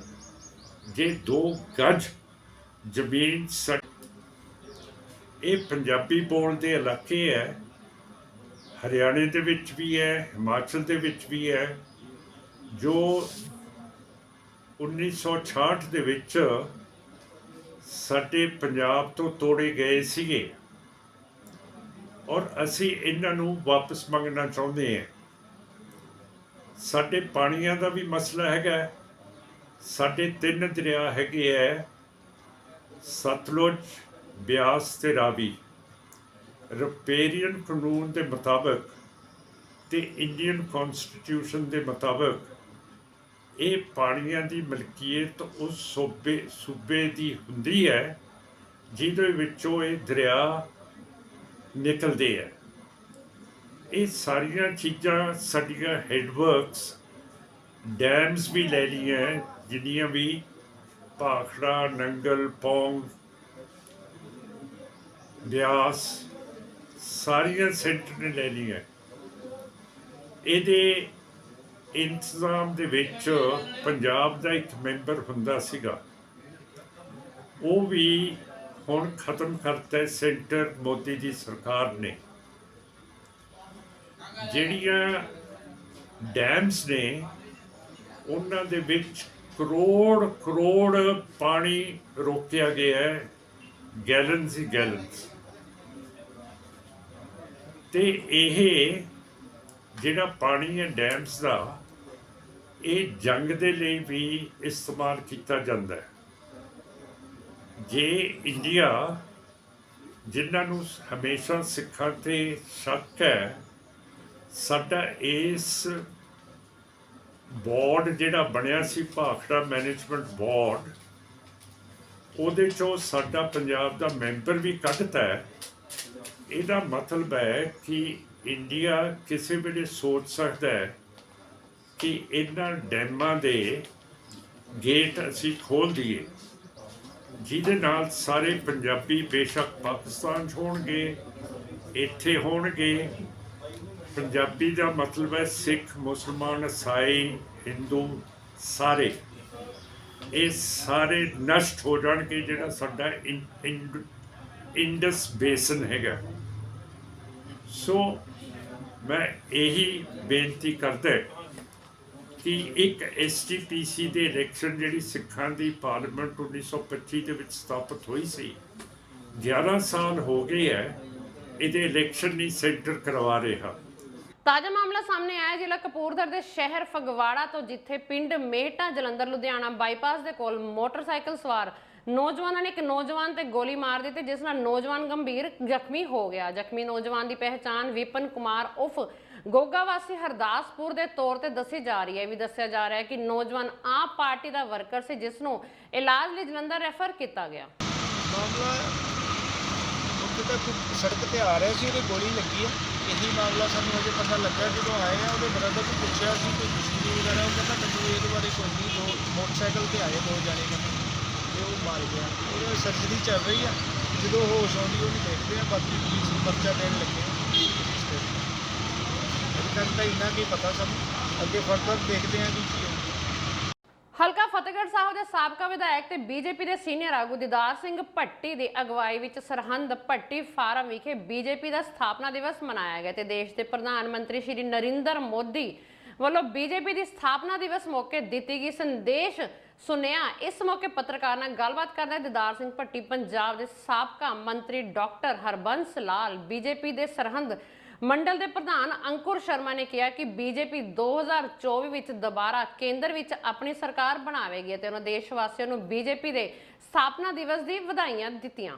ਅੱਜ ਭਾਰਤੀ ਜਨਤਾ ਪਾਰਟੀ ਦਾ ਸਥਾਪਨਾ ਦਿਵਸ ਬੜੇ ਜ਼ੋਰ ਸ਼ੋਰ ਨਾਲ ਮਨਾਇਆ ਗਿਆ ਔਰ ਸਾਰੇ ਇਲਾਕੇ ਦੇ ਵਿੱਚੋਂ ਸਾਡੇ ਭਾਰਤੀ ਜਨਤਾ ਪਾਰਟੀ ਦੇ ਸੀਨੀਅਰ ਆਗੂ ਸਾਹਿਬਾਨ, ਸ਼ਹਿਰ ਦੇ ਵਿੱਚੋਂ ਭਾਰਤੀ ਜਨਤਾ ਪਾਰਟੀ ਨਾਲ ਜੁੜੇ ਹੋਏ ਜਿਹੜੇ ਸੀਨੀਅਰ ਆਗੂ ਸਾਡੇ ਔਰ ਸਾਰਿਆਂ ਨੇ ਹੀ ਬੈਠ ਕੇ ਪ੍ਰਧਾਨ ਮੰਤਰੀ ਸਾਹਿਬ ਦਾ ਸੰਬੋਧਨ ਵੀ ਸੁਣਿਆ, ਜਿਹੜਾ ਵਰਚੁਅਲ ਉਹਨਾਂ ਨੇ ਸੰਬੋਧਨ ਕੀਤਾ ਹੈ। ਔਰ ਸਾਡਾ ਬਹੁਤ ਵੱਡਾ ਉਤਸ਼ਾਹ ਹੈ ਔਰ ਬਹੁਤ ਵੱਡਾ ਜਿਹੜਾ ਕੰਮ ਦੇਸ਼ ਦੇ ਵਿੱਚ ਸਰਕਾਰ ਕਰ ਰਹੀ ਆ ਔਰ ਲੋਕਾਂ ਦੇ ਵਿੱਚ ਇਸ ਗੱਲ ਨੂੰ ਲੈ ਕੇ ਬੜਾ ਉਤਸ਼ਾਹ ਪਾਇਆ ਜਾ ਰਿਹਾ ਵਰਕਰਾਂ ਦੇ ਵਿੱਚ। ਅੱਜ ਮੈਂ ਸਾਰੇ ਹੀ ਸਾਡੇ ਸਭ ਦੇ ਹਾਜ਼ਰ ਸੱਜਣ ਮਿੱਤਰ ਜਿੰਨੇ ਨੇ ਸੀਨੀਅਰ ਆਗੂ ਸਾਹਿਬਾਨ ਸਮੇਤ ਵਰਕਰ ਸਾਹਿਬਾਨ ਉਹਨਾਂ ਨੂੰ ਔਰ ਸਾਡੇ ਇਲਾਕੇ ਦੇ ਲੋਕਾਂ ਨੂੰ ਔਰ ਪੂਰੇ ਦੇਸ਼ ਵਾਸੀਆਂ ਨੂੰ ਖਾਸ ਤੌਰ ਤੇ ਬੀਜੇਪੀ ਨਾਲ ਜੁੜੇ ਹੋਏ ਸਾਰੇ ਸੀਨੀਅਰ ਆਗੂ ਸਾਹਿਬਾਨ ਔਰ ਕੱਲੇ ਦੇਸ਼ ਵਾਸੀ ਨੂੰ ਭਾਰਤੀ ਜਨਤਾ ਪਾਰਟੀ ਦੇ ਇਸ ਸਥਾਪਨਾ ਦਿਵਸ ਦੀਆਂ ਬਹੁਤ ਮੁਬਾਰਕਬਾਦ ਦਿੰਦਾ ਕਿਉਂਕਿ ਜਿਹੜੀ ਇਹ ਦੇਸ਼ ਦੇ ਹਿੱਤਾਂ ਨੂੰ ਸਮਰਪਿਤ ਪਾਰਟੀ ਆ ਬਹੁਤ ਵੱਡੀ ਸੇਵਾ ਹੈ ਔਰ ਕੱਲੇ ਜਿਹੜਾ ਬਸ਼ਰ ਦੇ ਨਾਲ ਸਿੱਧੇ ਤੌਰ ਤੇ ਜੁੜ ਕੇ ਲੋਕਾਂ ਦੇ ਕਲਿਆਣ ਦੇ ਵਾਸਤੇ ਦੇਸ਼ ਦੀ ਤਰੱਕੀ ਉੱਨਤੀ ਖੁਸ਼ਹਾਲੀ ਹਰ ਇੱਕ ਦੀ ਤਰੱਕੀ ਵਾਸਤੇ ਜਿਹੜੀ ਆ ਸਭ ਦਾ ਸਾਥ ਸਭ ਦਾ ਵਿਕਾਸ ਵਾਲੀ ਜਿਹੜੀ ਗੱਲ ਹੈ ਇਹ ਸਾਬਤ ਕਰ ਰਹੀ ਆ।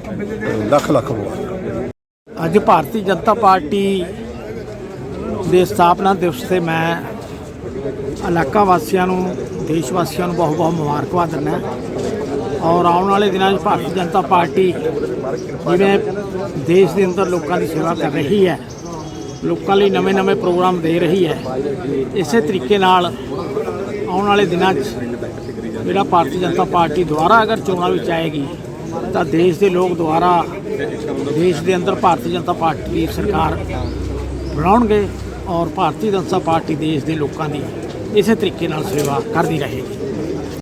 ਜੀ ਅੱਜ ਭਾਰਤੀ ਜਨਤਾ ਪਾਰਟੀ ਦਾ 42ਵਾਂ ਸਥਾਪਨਾ ਦਿਵਸ ਬੜੀ ਧੂਮਧਾਮ ਨਾਲ ਸਭ ਨੇ ਮਨਾਇਆ ਤੇ ਸਾਰਿਆਂ ਨੂੰ ਬੜੀ ਖੁਸ਼ੀ ਹੈ ਕਿ ਦੇਸ਼ ਦੇ ਵਿੱਚ ਨਰਿੰਦਰ ਭਾਈ ਮੋਦੀ ਜੀ ਦੀ ਅਗਵਾਈ ਦੇ ਵਿੱਚ ਤੇ ਸ਼੍ਰੀ JP ਨੱਡਾ ਜੀ ਦੀ ਅਗਵਾਈ ਦੇ ਵਿੱਚ ਅੱਜ ਸਥਾਪਨਾ ਦਿਵਸ ਮਨਾਇਆ ਜਾ ਰਿਹਾ ਹੈ।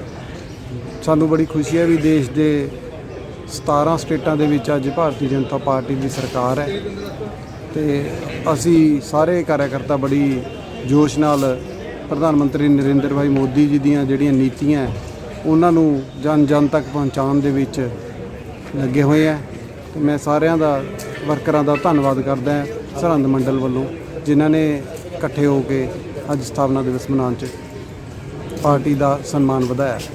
ਅਬੋਹਰ ਦੇ ਨਸ਼ਾ ਛੁਡਾਊ ਕੇਂਦਰ ਤੇ ਦਵਾਈ ਲੈਣ ਲਈ ਆਉਣ ਵਾਲੇ ਦੀ ਭਾਰੀ ਭੀੜ ਦੇਖਣ ਨੂੰ ਮਿਲੀ। ਇਸ ਮੌਕੇ ਤੇ ਦਵਾਈ ਲੈਣ ਪਹੁੰਚੇ ਮਰੀਜ਼ਾਂ ਨੇ ਕਿਹਾ ਕਿ ਉਹ ਇੱਥੇ ਦਵਾਈ ਲੈਣ ਲਈ ਆਪਣੇ ਸਾਰੇ ਕੰਮਕਾਰ ਛੱਡ ਕੇ ਬੜੀ ਦੂਰੋਂ ਆਉਂਦੇ ਹਨ। ਅੱਗੇ ਦਵਾਈ ਲੈਣ ਲਈ ਉਹਨਾਂ ਨੂੰ ਕਈ ਘੰਟੇ ਲਾਈਨਾਂ 'ਚ ਖੜੇ ਰਹਿਣਾ ਪੈਂਦਾ ਹੈ। ਉਹਨਾਂ ਕਿਹਾ ਕਿ ਪਹਿਲਾਂ ਉਹਨਾਂ ਨੂੰ ਦਵਾਈ ਪੂਰੀ ਦਿੱਤੀ ਜਾਂਦੀ ਸੀ ਪਰ ਹੁਣ ਦਵਾਈ ਘਟਾ ਕੇ ਥੋੜੀ ਮਾਤਰਾ 'ਚ ਦਿੱਤੀ ਜਾ ਰਹੀ ਹੈ। ਉਹਨਾਂ ਕਿਹਾ ਕਿ ਉਹਨਾਂ ਨਾਲ ਅਜਿਹਾ ਨਵੀਂ ਸਰਕਾਰ ਬਣਨ ਤੋਂ ਬਾਅਦ ਹੋ ਰਿਹਾ ਹੈ। ਉਹਨਾਂ ਇਹ ਵੀ ਕਿਹਾ ਕਿ ਨਸ਼ਾ ਛੁਡਾਊ ਕੇਂਦਰ ਤੇ ਜਿਹੜੀ ਦਵਾਈ ਉਹਨਾਂ ਨੂੰ ਨਸ਼ਾ ਛੁਡਾਉਣ ਲਈ ਦਿੱਤੀ ਜਾ ਰਹੀ ਹੈ ਉਸ ਦਾ ਕੋਈ ਅਸਰ ਨਜ਼ਰ ਨਹੀਂ ਆ ਰਿਹਾ। ਬੜੀ ਤਕਲੀਫ ਮੈਥੋਂ ਤਾਂ ਤੁਰਿਆ ਨਹੀਂ ਜਾਂਦਾ, ਗੋਡੇ ਨਹੀਂ ਖੜਦੇ, ਦਿਨ ਜਾਓ ਅੱਡੀ ਲੰਮੀ ਲਾਈਨ ਬਣੀ, ਹਜ਼ਾਰਾਂ ਲੋਕ ਖੜੇ ਆ ਗਰਮੀ ਪੀਣ ਲਈ ਪਾਣੀ ਇਹਨਾਂ ਨੂੰ ਸਰਕਾਰ ਨੂੰ ਦੀਦੇ ਆ, ਪਾਣੀ ਪੀਣ ਨੂੰ ਨਹੀਂ ਕੁਛ ਨਹੀਂ, ਬੰਦ ਹੋਇਆ ਪਿਆ ਵਾਟਰ ਬਖਸ਼ਿਆ ਪਾਣੀ ਪੀਣ ਨੂੰ ਨਾ ਕੁਛ ਨਹੀਂ ਹੈਗਾ ਇੱਥੇ। ਆਪੂ ਜੀ ਜਿਹੜੀ ਸਰਕਾਰ ਤਾਂ ਅਸੀਂ ਆਣੇ ਕੋਈ ਵੀ ਹੋਵੇ ਮਤਲਬ ਜਿਹੜੀ ਹੋਣੇ ਤਾਂ ਇੱਕ ਵਾਰ ਤਾਂ 5 ਸਾਲ ਧੱਕੇ ਨਾਲ ਕੱਢਣਗੇ, ਇਹ ਤਾਂ ਕੱਢਣਗੇ ਪਰ ਇਹਨਾਂ ਨੂੰ ਇਹ ਬੇਨਤੀ ਹੈ ਵੀ ਮਤਲਬ ਨਸ਼ਾ ਖੋਲ ਦੇਣ ਉਸ ਦਾ ਠੇਕੇ ਖੋਲ ਦੇਣ, ਨਹੀਂ ਤਾਂ ਬਜਾਈ ਕਰਾ ਦੇਣ 5-5 10 ਮਰਲੇ ਜ਼ਿਮੀਂਦਾਰਾਂ ਬਜਾਈ ਕਰਾ ਦੇਣ, ਐਂਸ਼ਾ ਲੈਣਗੇ ਅਗਲੇ ਨਾਲੇ ਤੋਤੇ ਰੱਜਣਗੇ ਨਾਲੇ ਐਂਸ਼ਾ ਲੈਣਗੇ ਸਾਰੇ, ਬੜੇ ਸੌਖੇ ਰਹਿਣਗੇ ਲੋਕ, ਜਨਤਾ ਬੜੀ ਸੌਖੀ ਰਹੇਗੀ। ਜਾਂ ਫਿਰ ਗੋਲੀਆਂ ਫੁੱਲ ਵਧਾ ਕੇ ਫੁੱਲ ਕਰਾਂਗੇ ਕੰਮ ਵੀ ਤਾਂ ਕਰਾਂਗੇ। ਤਾਂ ਹੋਵੇ ਵੀ ਜਿਹੜਾ ਪੰਜਾਬ ਦੇ ਵਿੱਚ ਨਸ਼ਾ ਨਹੀਂ ਖਾਂਦਾ, ਕੀ ਹੋਇਆ ਜੇ 100 ਚੋਂ ਇੱਕ ਨਹੀਂ ਖਾਂਦਾ ਤਾਂ ਸਾਰੇ ਅੱਜ ਜਿੰਨੇ ਵੇਖ ਲਓ ਜਨਤਾ ਜਿੰਨੀ ਪੰਜਾਬ 'ਚ ਸਾਰੇ ਮੁੰਡਿਆਂ ਤੋਂ ਲੈ ਕੇ ਤੇ ਬਜ਼ੁਰਗਾਂ ਤੋਂ ਸਾਰੇ ਆਏ ਖੜੇ ਤੇ ਨਹੀਂ ਤਾਂ ਘਰੋਂ ਘਰ ਆਪਦਾ ਕੰਮ ਕਰਦੇ ਸੀ, ਅੱਗੇ ਐਸ਼ ਲੈਂਦੇ ਸੀ, ਸਾਰੇ ਕੰਮ ਨਿਬੇੜਦੇ ਸੀ ਟਾਈਮ ਨਾਲ 4 ਵਜੇ ਉੱਠਣਾ, ਅਗਲੇ ਨੇ ਜਾਣਾ ਖੇਤਾਂ 'ਚ, ਹੁਣ ਉੱਠਿਆ ਨਹੀਂ ਜਾਂਦਾ, ਗੋਲੀਆਂ ਖਾ ਕੇ ਅਗਲੇ ਗੋਡੇ ਰਹਿ ਪਏ, ਲੋਕਾਂ ਦਾ ਸਰੀਰ ਰਹਿ ਪਿਆ, ਨਮਰਤ ਕਰਨਗੇ ਇਹਨਾਂ ਨੂੰ। ਉਹ ਪਹਿਲਾਂ ਸਹੂਲਤਾਂ ਉਹਨਾਂ ਨੇ ਬੜੀਆਂ ਦਿੱਤੀਆਂ ਨੇ ਪਰ ਉਹਨਾਂ ਦਾ ਕੰਮ ਵੀ ਇੱਕ ਮਾੜਾ ਜਿਹੜਾ ਉਹਨਾਂ ਨੇ ਪੋਸਟ ਬੰਦ ਕਰਾਏ ਆ, ਬਾਦਲਾਂ ਨੇ ਕਰਾਏ ਆ, ਇਹ ਨਹੀਂ ਕਰਾਉਣੇ ਚਾਹੀਦੇ ਸੀ। ਰਾਜਸਥਾਨ 'ਚ ਵੀ ਮੋਦੀ ਨਾਲ ਰਲ ਕੇ ਕਰਾਏ ਆ। ਹਾਂ ਖੇਤੀ ਲੋ ਆਦੇਗਾ ਫਿਰ ਆਪੇ ਨਹੀਂ ਆਉਣਾ, ਪੰਜਾਬ ਬਚੇਗਾ, ਫਿਰ ਆਪੇ ਆਏਗਾ, ਦੀ ਆਉਣ ਵਾਲੀ ਨੌਜਵਾਨ ਪੀੜ੍ਹੀ ਬਚੇਗੀ। ਕੇਜਰੀਵਾਲ ਕਰੇਗਾ, ਕੇਜਰੀਵਾਲ ਤਾਂ ਉਹ ਰਾਜਸਥਾਨ ਆਪਦੇ ਉਧਰ ਹਰਿਆਣੇ ਦਿੱਲੀ ਨੂੰ ਜਾਏਗਾ ਸਾਰਾ ਖਿੱਚ ਕੇ, ਇਹੋ ਜਿਹੀ ਗੱਲਾਂ ਕਰਦਾ ਜ਼ਿਆਦਾ ਕਰ ਕੀ ਕਰੇਗਾ ਹੋਰ ਪਾਣੀ ਲੈ ਜਾਂਦਾ ਪੈਸਾ ਲੈ ਜਾਂਦਾ, ਪਾਣੀ ਪੈਸਾ ਸਾਰਾ ਕੁਝ ਉਧਰ ਲੈ ਜਾਂਦਾ। ਹਰਿਆਣੇ ਵਾਲਾ ਹੋਏ ਤਾਂ ਰੋਲਾ ਕੇਜਰੀ ਨੇ ਤੇ ਮੋਦੀ ਨੇ ਪਾਤਾ, ਆ ਜਿਹੜਾ ਚੰਡੀਗੜ੍ਹ ਵਾਲਾ ਇਹ ਰੋਲਾ ਹਰਿਆਣੇ ਦਾ ਕੀ ਬਣਦਾ ਹੈ? ਪੰਜਾਬ ਦਾ ਪਹਿਲਾਂ ਇਹਦਾ ਰੋਲਾ ਪਿਆ ਸੀ ਸੰਨ 61-62 ਦੇ ਵਿੱਚ। ਉਸ ਵੇਲੇ ਨਾਰਾ ਲੱਗਦਾ ਸੀ ਚੰਡੀਗੜ੍ਹ ਪੰਜਾਬ ਦਾ ਸੋਹਣਾ ਫੁੱਲ ਗੁਲਾਬ ਦਾ, ਤੇ ਉਹ ਗੁਲਾਬ ਵੀ ਉੱਡ ਗਿਆ ਤੇ ਚੰਡੀਗੜ੍ਹ ਵੀ ਉੱਡਦਾ ਜਾਂਦਾ। ਇਹ ਉੱਡਣਾ ਨਹੀਂ ਚਾਹੀਦਾ, ਚੰਡੀਗੜ੍ਹ ਪੰਜਾਬ 'ਚ ਰਹਿਣਾ ਚਾਹੀਦਾ ਨਾ ਕਿ ਦਿੱਲੀ ਸਾਰਾ ਕੁਝ। ਇਹਨੂੰ ਭਗਵੰਤ ਨੂੰ ਆਪ ਨੂੰ ਚਾਹੀਦਾ ਉੱਥੇ ਧਰਨਾ ਮਾਰ ਕੇ ਬੈਠੇ। ਨਕੋਦਰ ਵਿਖੇ ਨਗਰ ਕੌਂਸਲ ਨਕੋਦਰ ਵੱਲੋਂ ਨੇਕੀ ਦੀ ਰਸੋਈ ਜੋ ਬਣਾਈ ਗਈ ਹੈ ਉਸ ਨੂੰ ਅੱਜ ਧੰਨ ਗੁਰੂ ਰਾਮਦਾਸ ਲੰਗਰ ਸੇਵਾ ਸੁਸਾਇਟੀ ਵੱਲੋਂ ਸ਼ੁਰੂ ਕੀਤੀ ਗਈ ਤੇ ਇਸ ਮੌਕੇ ਉਹਨਾਂ ਜਾਣਕਾਰੀ ਦਿੰਦਿਆਂ ਦੱਸਿਆ ਕਿ ਸਾਡੀ ਸੇਵਾ ਸੁਸਾਇਟੀ ਵੱਲੋਂ ਲੰਗਰ ਦੀ ਸੇਵਾ ਹਰ ਜ਼ਿਲ੍ਹੇ ਹਰ ਸ਼ਹਿਰ ਦੇ ਹਸਪਤਾਲਾਂ ਵਿੱਚ ਚੱਲ ਰਹੀ ਹੈ ਤੇ ਅੱਜ ਨਕੋਦਰ ਵਿਖੇ ਵੀ ਇਹ ਸੇਵਾ ਸ਼ੁਰੂ ਕਰ ਦਿੱਤੀ ਗਈ ਜਿਸ ਵਿੱਚ ਹਰ ਵਿਅਕਤੀ ਨੂੰ ਫ੍ਰੀ ਲੰਗਰ ਛਕਾਇਆ ਜਾਵੇਗਾ। ਹੈਗਾ ਲੰਗਰ ਸੇਵਾ ਸ਼ੁਰੂ ਕੀਤੀ ਗਈ ਨਕੋਦਰ ਦੇ ਵਿੱਚ, ਕੀ ਕਹਿਣਾ ਚਾਹੋਗੇ? ਪਹਿਲਾਂ ਤਾਂ ਪਨੀਤ ਜੀ ਤੁਹਾਡਾ ਸਾਰਿਆਂ ਦਾ ਪਾਲੀ ਸਾਹਿਬ ਦਾ ਇੱਥੇ ਆਇਆਂ ਦਾ ਜੀ ਆਇਆਂ ਨੂੰ। ਅੱਜ ਜੋ ਕਾਫੀ ਲੰਬੇ ਸਮੇਂ ਤੋਂ ਨਕੋਦਰ ਵਾਸੀ ਉਡੀਕ ਰਹੇ ਸੀ, ਇੱਕ ਨੇਕੀ ਦੀ ਰਸੋਈ ਜੋ ਤਿਆਰ ਕੀਤੀ ਗਈ ਸੀ, ਉਹ ਕਿਸੇ ਕਾਰਨਾਂ ਕਰਕੇ ਨਹੀਂ ਸੀ ਸ਼ੁਰੂ ਹੋ ਸਕੀ। ਸਾਡੇ ਮਾਨਯੋਗ ਜਿਹੜੇ IAS ਤੇਜਸਵੀ ਅਲੰਕਾਰ ਜੀ ਇਹ ਆਏ ਸੀ। ਇਹਨਾਂ ਨੇ ਆ ਕੇ ਇੱਕ ਸੁਸਾਇਟੀ ਹੈ ਆਪਣੀ ਸ਼੍ਰੀ ਧੰਨ ਗੁਰੂ ਰਾਮਦਾਸ ਲੰਗਰ ਸੇਵਾ ਸੁਸਾਇਟੀ ਜੋ ਹੈ ਹੁਸ਼ਿਆਰਪੁਰ ਦੀ, ਉਹਨਾਂ ਨਾਲ ਤਾਲਮੇਲ ਕਰਕੇ ਔਰ ਅੱਜ ਇਹ ਰਸੋਈ 2-4 ਦਿਨਾਂ ਦੇ ਵਿੱਚ ਹੀ ਸ਼ੁਰੂ ਕਰ ਦਿੱਤੀ ਗਈ ਹੈ। ਸ਼ਹਿਰ ਨੂੰ ਸਮਰਪਿਤ ਹੈ ਔਰ ਆਉਣ ਵਾਲੇ ਦਿਨਾਂ ਦੇ ਵਿੱਚ ਇਹ ਹੋਰ ਵਧੀਆ ਤਰੀਕੇ ਨਾਲ ਕੰਮ ਕਰੇਗੀ ਔਰ ਮੈਂ ਆਸ ਕਰਦਾ ਕਿ ਸਾਡੇ ਨਕੋਦਰ ਵਾਸੀ ਵੀ ਵੱਧ ਚੜ੍ਹ ਕੇ ਇਸ ਦੇ ਵਿੱਚ ਹਿੱਸਾ ਪਾਉਣਗੇ ਤਾਂ ਜੋ ਇਹ ਇੱਕ ਨਮੂਨੇ ਦੀ ਔਰ ਵਧੀਆ ਤਰੀਕੇ ਦੀ ਰਸੋਈ ਬਣ ਕੇ ਉੱਭਰੇ ਜੋ ਪੰਜਾਬ ਇਸ ਨੂੰ ਦੇਖੇ। Thank you.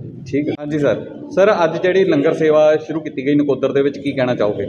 ਹਾਂਜੀ, ਸਭ ਤੋਂ ਪਹਿਲਾਂ ਸਾਰੇ ਨਕੋਦਰ ਵਾਸੀਆਂ ਨੂੰ ਤੇ ਤੁਹਾਨੂੰ ਤੇ ਸਾਰੇ ਮੀਡੀਆ ਗਰੁੱਪ ਨੂੰ ਮੇਰਾ ਪਿਆਰ ਭਰਾ ਸਤਿ ਸ੍ਰੀ ਅਕਾਲ।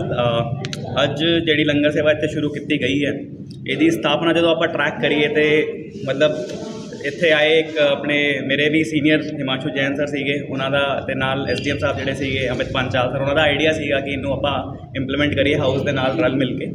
ਫਿਰ ਕੁਝ ਕਾਰਨਵਸ਼ ਹੋ ਨਹੀਂ ਪਾਇਆ ਸੀਗਾ ਤੇ ਜਦੋਂ ਦਾ ਮੈਂ ਇੱਥੇ ਆਇਆ ਸੀਗਾ ਪਿਛਲੇ ਹਫਤੇ ਜਦੋਂ ਮੈਂ ਜੁਆਇਨ ਕੀਤਾ ਸੀਗਾ ਤੇ ਇੱਥੇ ਦੇ ਹਾਊਸ ਦੇ ਕੌਂਸਲ ਨੇ ਮੈਨੂੰ ਇੱਥੇ ਆ ਕੇ ਸੱਦਿਆ ਕਿ ਇੱਥੇ ਆਓ ਜੀ ਵੇਖੋ ਆਪਣੀ ਕੌਂਸਲਾਂ 'ਚ ਕੀ ਆਪਣਾ ਇਨਫਰਾਸਟਰਕਚਰ ਬਣਿਆ ਹੋਇਆ ਤੇ ਮੈਨੂੰ ਵੇਖ ਕੇ ਲੱਗਿਆ ਇਹ ਤਾਂ ਆਪਾਂ ਇੰਪਲੀਮੈਂਟ ਕਰ ਸਕਦੇ ਹਾਂ ਛੋਟੇ ਸਮਾਂ 'ਚ। ਇੱਥੇ ਮੈਂ ਬਿਲਕੁਲ 2 ਹਫ਼ਤੇ ਸੀਗਾ ਤੇ ਮੈਨੂੰ ਲੱਗਿਆ ਆਪਾਂ ਇੱਕ ਪ੍ਰੋਜੈਕਟ ਫੜ ਲੈਂਦੇ ਤੇ ਨਕੋਦਰ ਵਾਸੀਆਂ ਨੂੰ ਉਹ ਸਮੇਂ ਸਮਰਪਿਤ ਕਰਕੇ ਜੇਕਰ ਆਪਾਂ ਚੱਲ ਜਾਈਏ ਤੇ ਆਪਾਂ ਇੱਥੇ ਆਉਣਾ ਮੇਰਾ ਸਫਲ ਹੋ ਜਾਊਗਾ। ਇਹ ਮੇਰਾ ਜਿਹੜਾ ਚਾਰਜ ਆ ਤੇ ਇਹਨਾਂ ਦੇ ਸਹਿਯੋਗ ਨਾਲ ਤੇ ਨਾਲ ਸ਼੍ਰੀ ਗੁਰੂ ਰਾਮਦਾਸ ਲੰਗਰ ਸੇਵਾ ਹੁਸ਼ਿਆਰਪੁਰੋਂ ਉਹਨਾਂ ਦੇ ਸਹਿਯੋਗ ਨਾਲ ਹੁਣ ਅੱਜ ਇਹ ਮਤਲਬ ਇੰਨੀ ਖੁਸ਼ੀ ਦੀ ਗੱਲ ਹੈ ਮੇਰੇ ਲਈ, ਮੇਰੇ ਆਪ ਦੇ ਕਰੀਅਰ ਲਈ। ਮੈਂ ਹੁਣ ਇੱਥੋਂ ਸ਼ੁਰੂ ਕਰ ਰਿਹਾ ਨਕੋਦਰੋਂ ਕਿ ਇੰਨੀ ਵਧੀਆ ਇਹਨਾਂ ਨੇ ਸੇਵਾ ਇੱਥੇ ਦੇ ਆਏ ਸ਼ਰਧਾਲੂਆਂ ਤੇ ਜਿਹੜੇ ਸਿਵਲ ਹਸਪਤਾਲ 'ਚ ਇਲਾਜ ਕਰਾਉਂਦੇ ਉਹਨਾਂ ਦੇ ਪੇਸ਼ੈਂਟਾਂ ਲਈ ਮਤਲਬ ਬਿਲਕੁਲ ਬ੍ਰੇਕਫਾਸਟ ਤੇ ਲੰਚ ਸਾਰਾ 10:30 ਤੋਂ 4 ਵਜੇ ਦੀ ਜਿਹੜੀ ਸੇਵਾ ਸ਼ੁਰੂ ਕੀਤੀ ਹੈ। ਇਹ ਬਹੁਤ ਮੁਬਾਰਕ ਗੱਲ ਹੈ, ਇੱਕ ਬਹੁਤ ਮੁਬਾਰਕ ਉਪਰਾਲਾ ਹੈ ਤੇ ਇਹਦੇ ਨਾਲ ਮੈਨੂੰ ਬਹੁਤ ਹੋਪ ਹੈ ਕਿ ਇਹੋ ਜਿਹੇ ਉਪਰਾਲੇ ਨਕੋਦਰ 'ਚ ਹੁੰਦੇ ਰਹੇਗੇ ਕਿਉਂਕਿ ਇੱਥੇ ਦੀ ਹਾਊਸ ਦੀ ਮੈਂ ਦੇਖ ਰਿਹਾ ਜਿਹੜੀ ਇਹਨਾਂ ਦੀ ਸੋਚ ਆ ਬਹੁਤ ਫਾਰਵਰਡ ਤੇ ਪੋਜ਼ਿਟਿਵ ਲੁਕਿੰਗ ਆ ਤੇ ਸਾਰੇ ਨਾਲ ਰਲ ਮਿਲ ਕੇ ਖੜੇ ਹੁੰਦੇ ਆ ਤੇ ਸ਼ਹਿਰ ਦੀ ਜਿਹੜੀ ਸਮੱਸਿਆਵਾਂ ਨੇ ਉਹਨੂੰ ਸੋਲਵ ਕਰਨ ਨੂੰ ਤਤਪਰ ਰਹਿੰਦੇ ਤੇ ਅਫਸਰਾਂ ਨਾਲ ਮਿਲ। ਸਰ ਜਿਵੇਂ ਕਿ ਸਮਾਜ ਸੇਵਕ ਸੰਸਥਾਵਾਂ ਕਾਫੀ ਨਕੋਦਰ ਦੇ ਵਿੱਚ ਹੈਗੀਆਂ, ਕੀ ਲੱਗਦਾ ਕਿ ਉਹਨਾਂ ਨੂੰ ਵੀ ਜਿਹੜਾ ਹੈਗਾ ਯੋਗਦਾਨ ਪਾਉਣਾ ਚਾਹੀਦਾ ਇੱਥੇ? ਬਿਲਕੁਲ ਜੀ ਬਿਲਕੁਲ, ਇਹਦੇ ਲਈ ਵੀ ਮੈਂ ਗੱਲ ਕੀਤੀ ਸੀਗੀ ਉਹਨਾਂ ਦੀ ਮੈਨੇਜਮੈਂਟ ਨਾਲ ਤੇ ਉਹ ਵੀ ਤਤਪਰ ਸੀਗੇ ਇਹਦੇ ਲਈ ਤੇ ਆਪਾਂ ਨੂੰ ਇਹ ਸੀਗਾ ਕਿ ਚਲੋ ਉਹਨਾਂ ਨੂੰ ਵੀ ਆਪਾਂ ਇੰਕਲੂਡ ਕਰਾਂਗੇ। ਇਹ ਤਾਂ ਇੱਕ ਸ਼ੁਰੂਆਤ ਹੈ ਜੀ, ਇਹ ਪਹਿਲ ਦੇ ਨਾਲ you can say it's a first step ਤੇ ਉਹ ਵੀ ਬਹੁਤ ਤਤਪਰ ਸੀ। ਉਹ ਕਹਿੰਦੇ ਕਿ ਜੀ ਅਸੀਂ ਵੀ ਨਾਲ ਖੜਨ ਨੂੰ ਤਿਆਰ ਹਾਂ ਜੀ ਤੇ ਇਹੋ ਜਿਹੇ ਆਈ ਥਿੰਕ ਉਪਰਾਲੇ ਆਪਾਂ ਕਰਦੇ ਰਵਾਂਗੇ ਤੇ ਉਹਨਾਂ ਨੂੰ ਨਾਲ ਜੁੜਦੇ ਰਵਾਂਗੇ। ਦੋਸਤੋ ਇਹ ਸਨ ਅੱਜ ਦੀਆਂ ਖਾਸ ਖਬਰਾਂ। ਨਵੀਆਂ ਤੇ ਤਾਜ਼ਾ ਖਬਰਾਂ ਲੈ ਕੇ ਫੇਰ ਹਾਜ਼ਰ ਹੋਵਾਂਗੇ। ਤਦ ਤੱਕ ਲਈ ਦਿਓ ਇਜਾਜ਼ਤ। ਰੱਬ ਰਾਖਾ।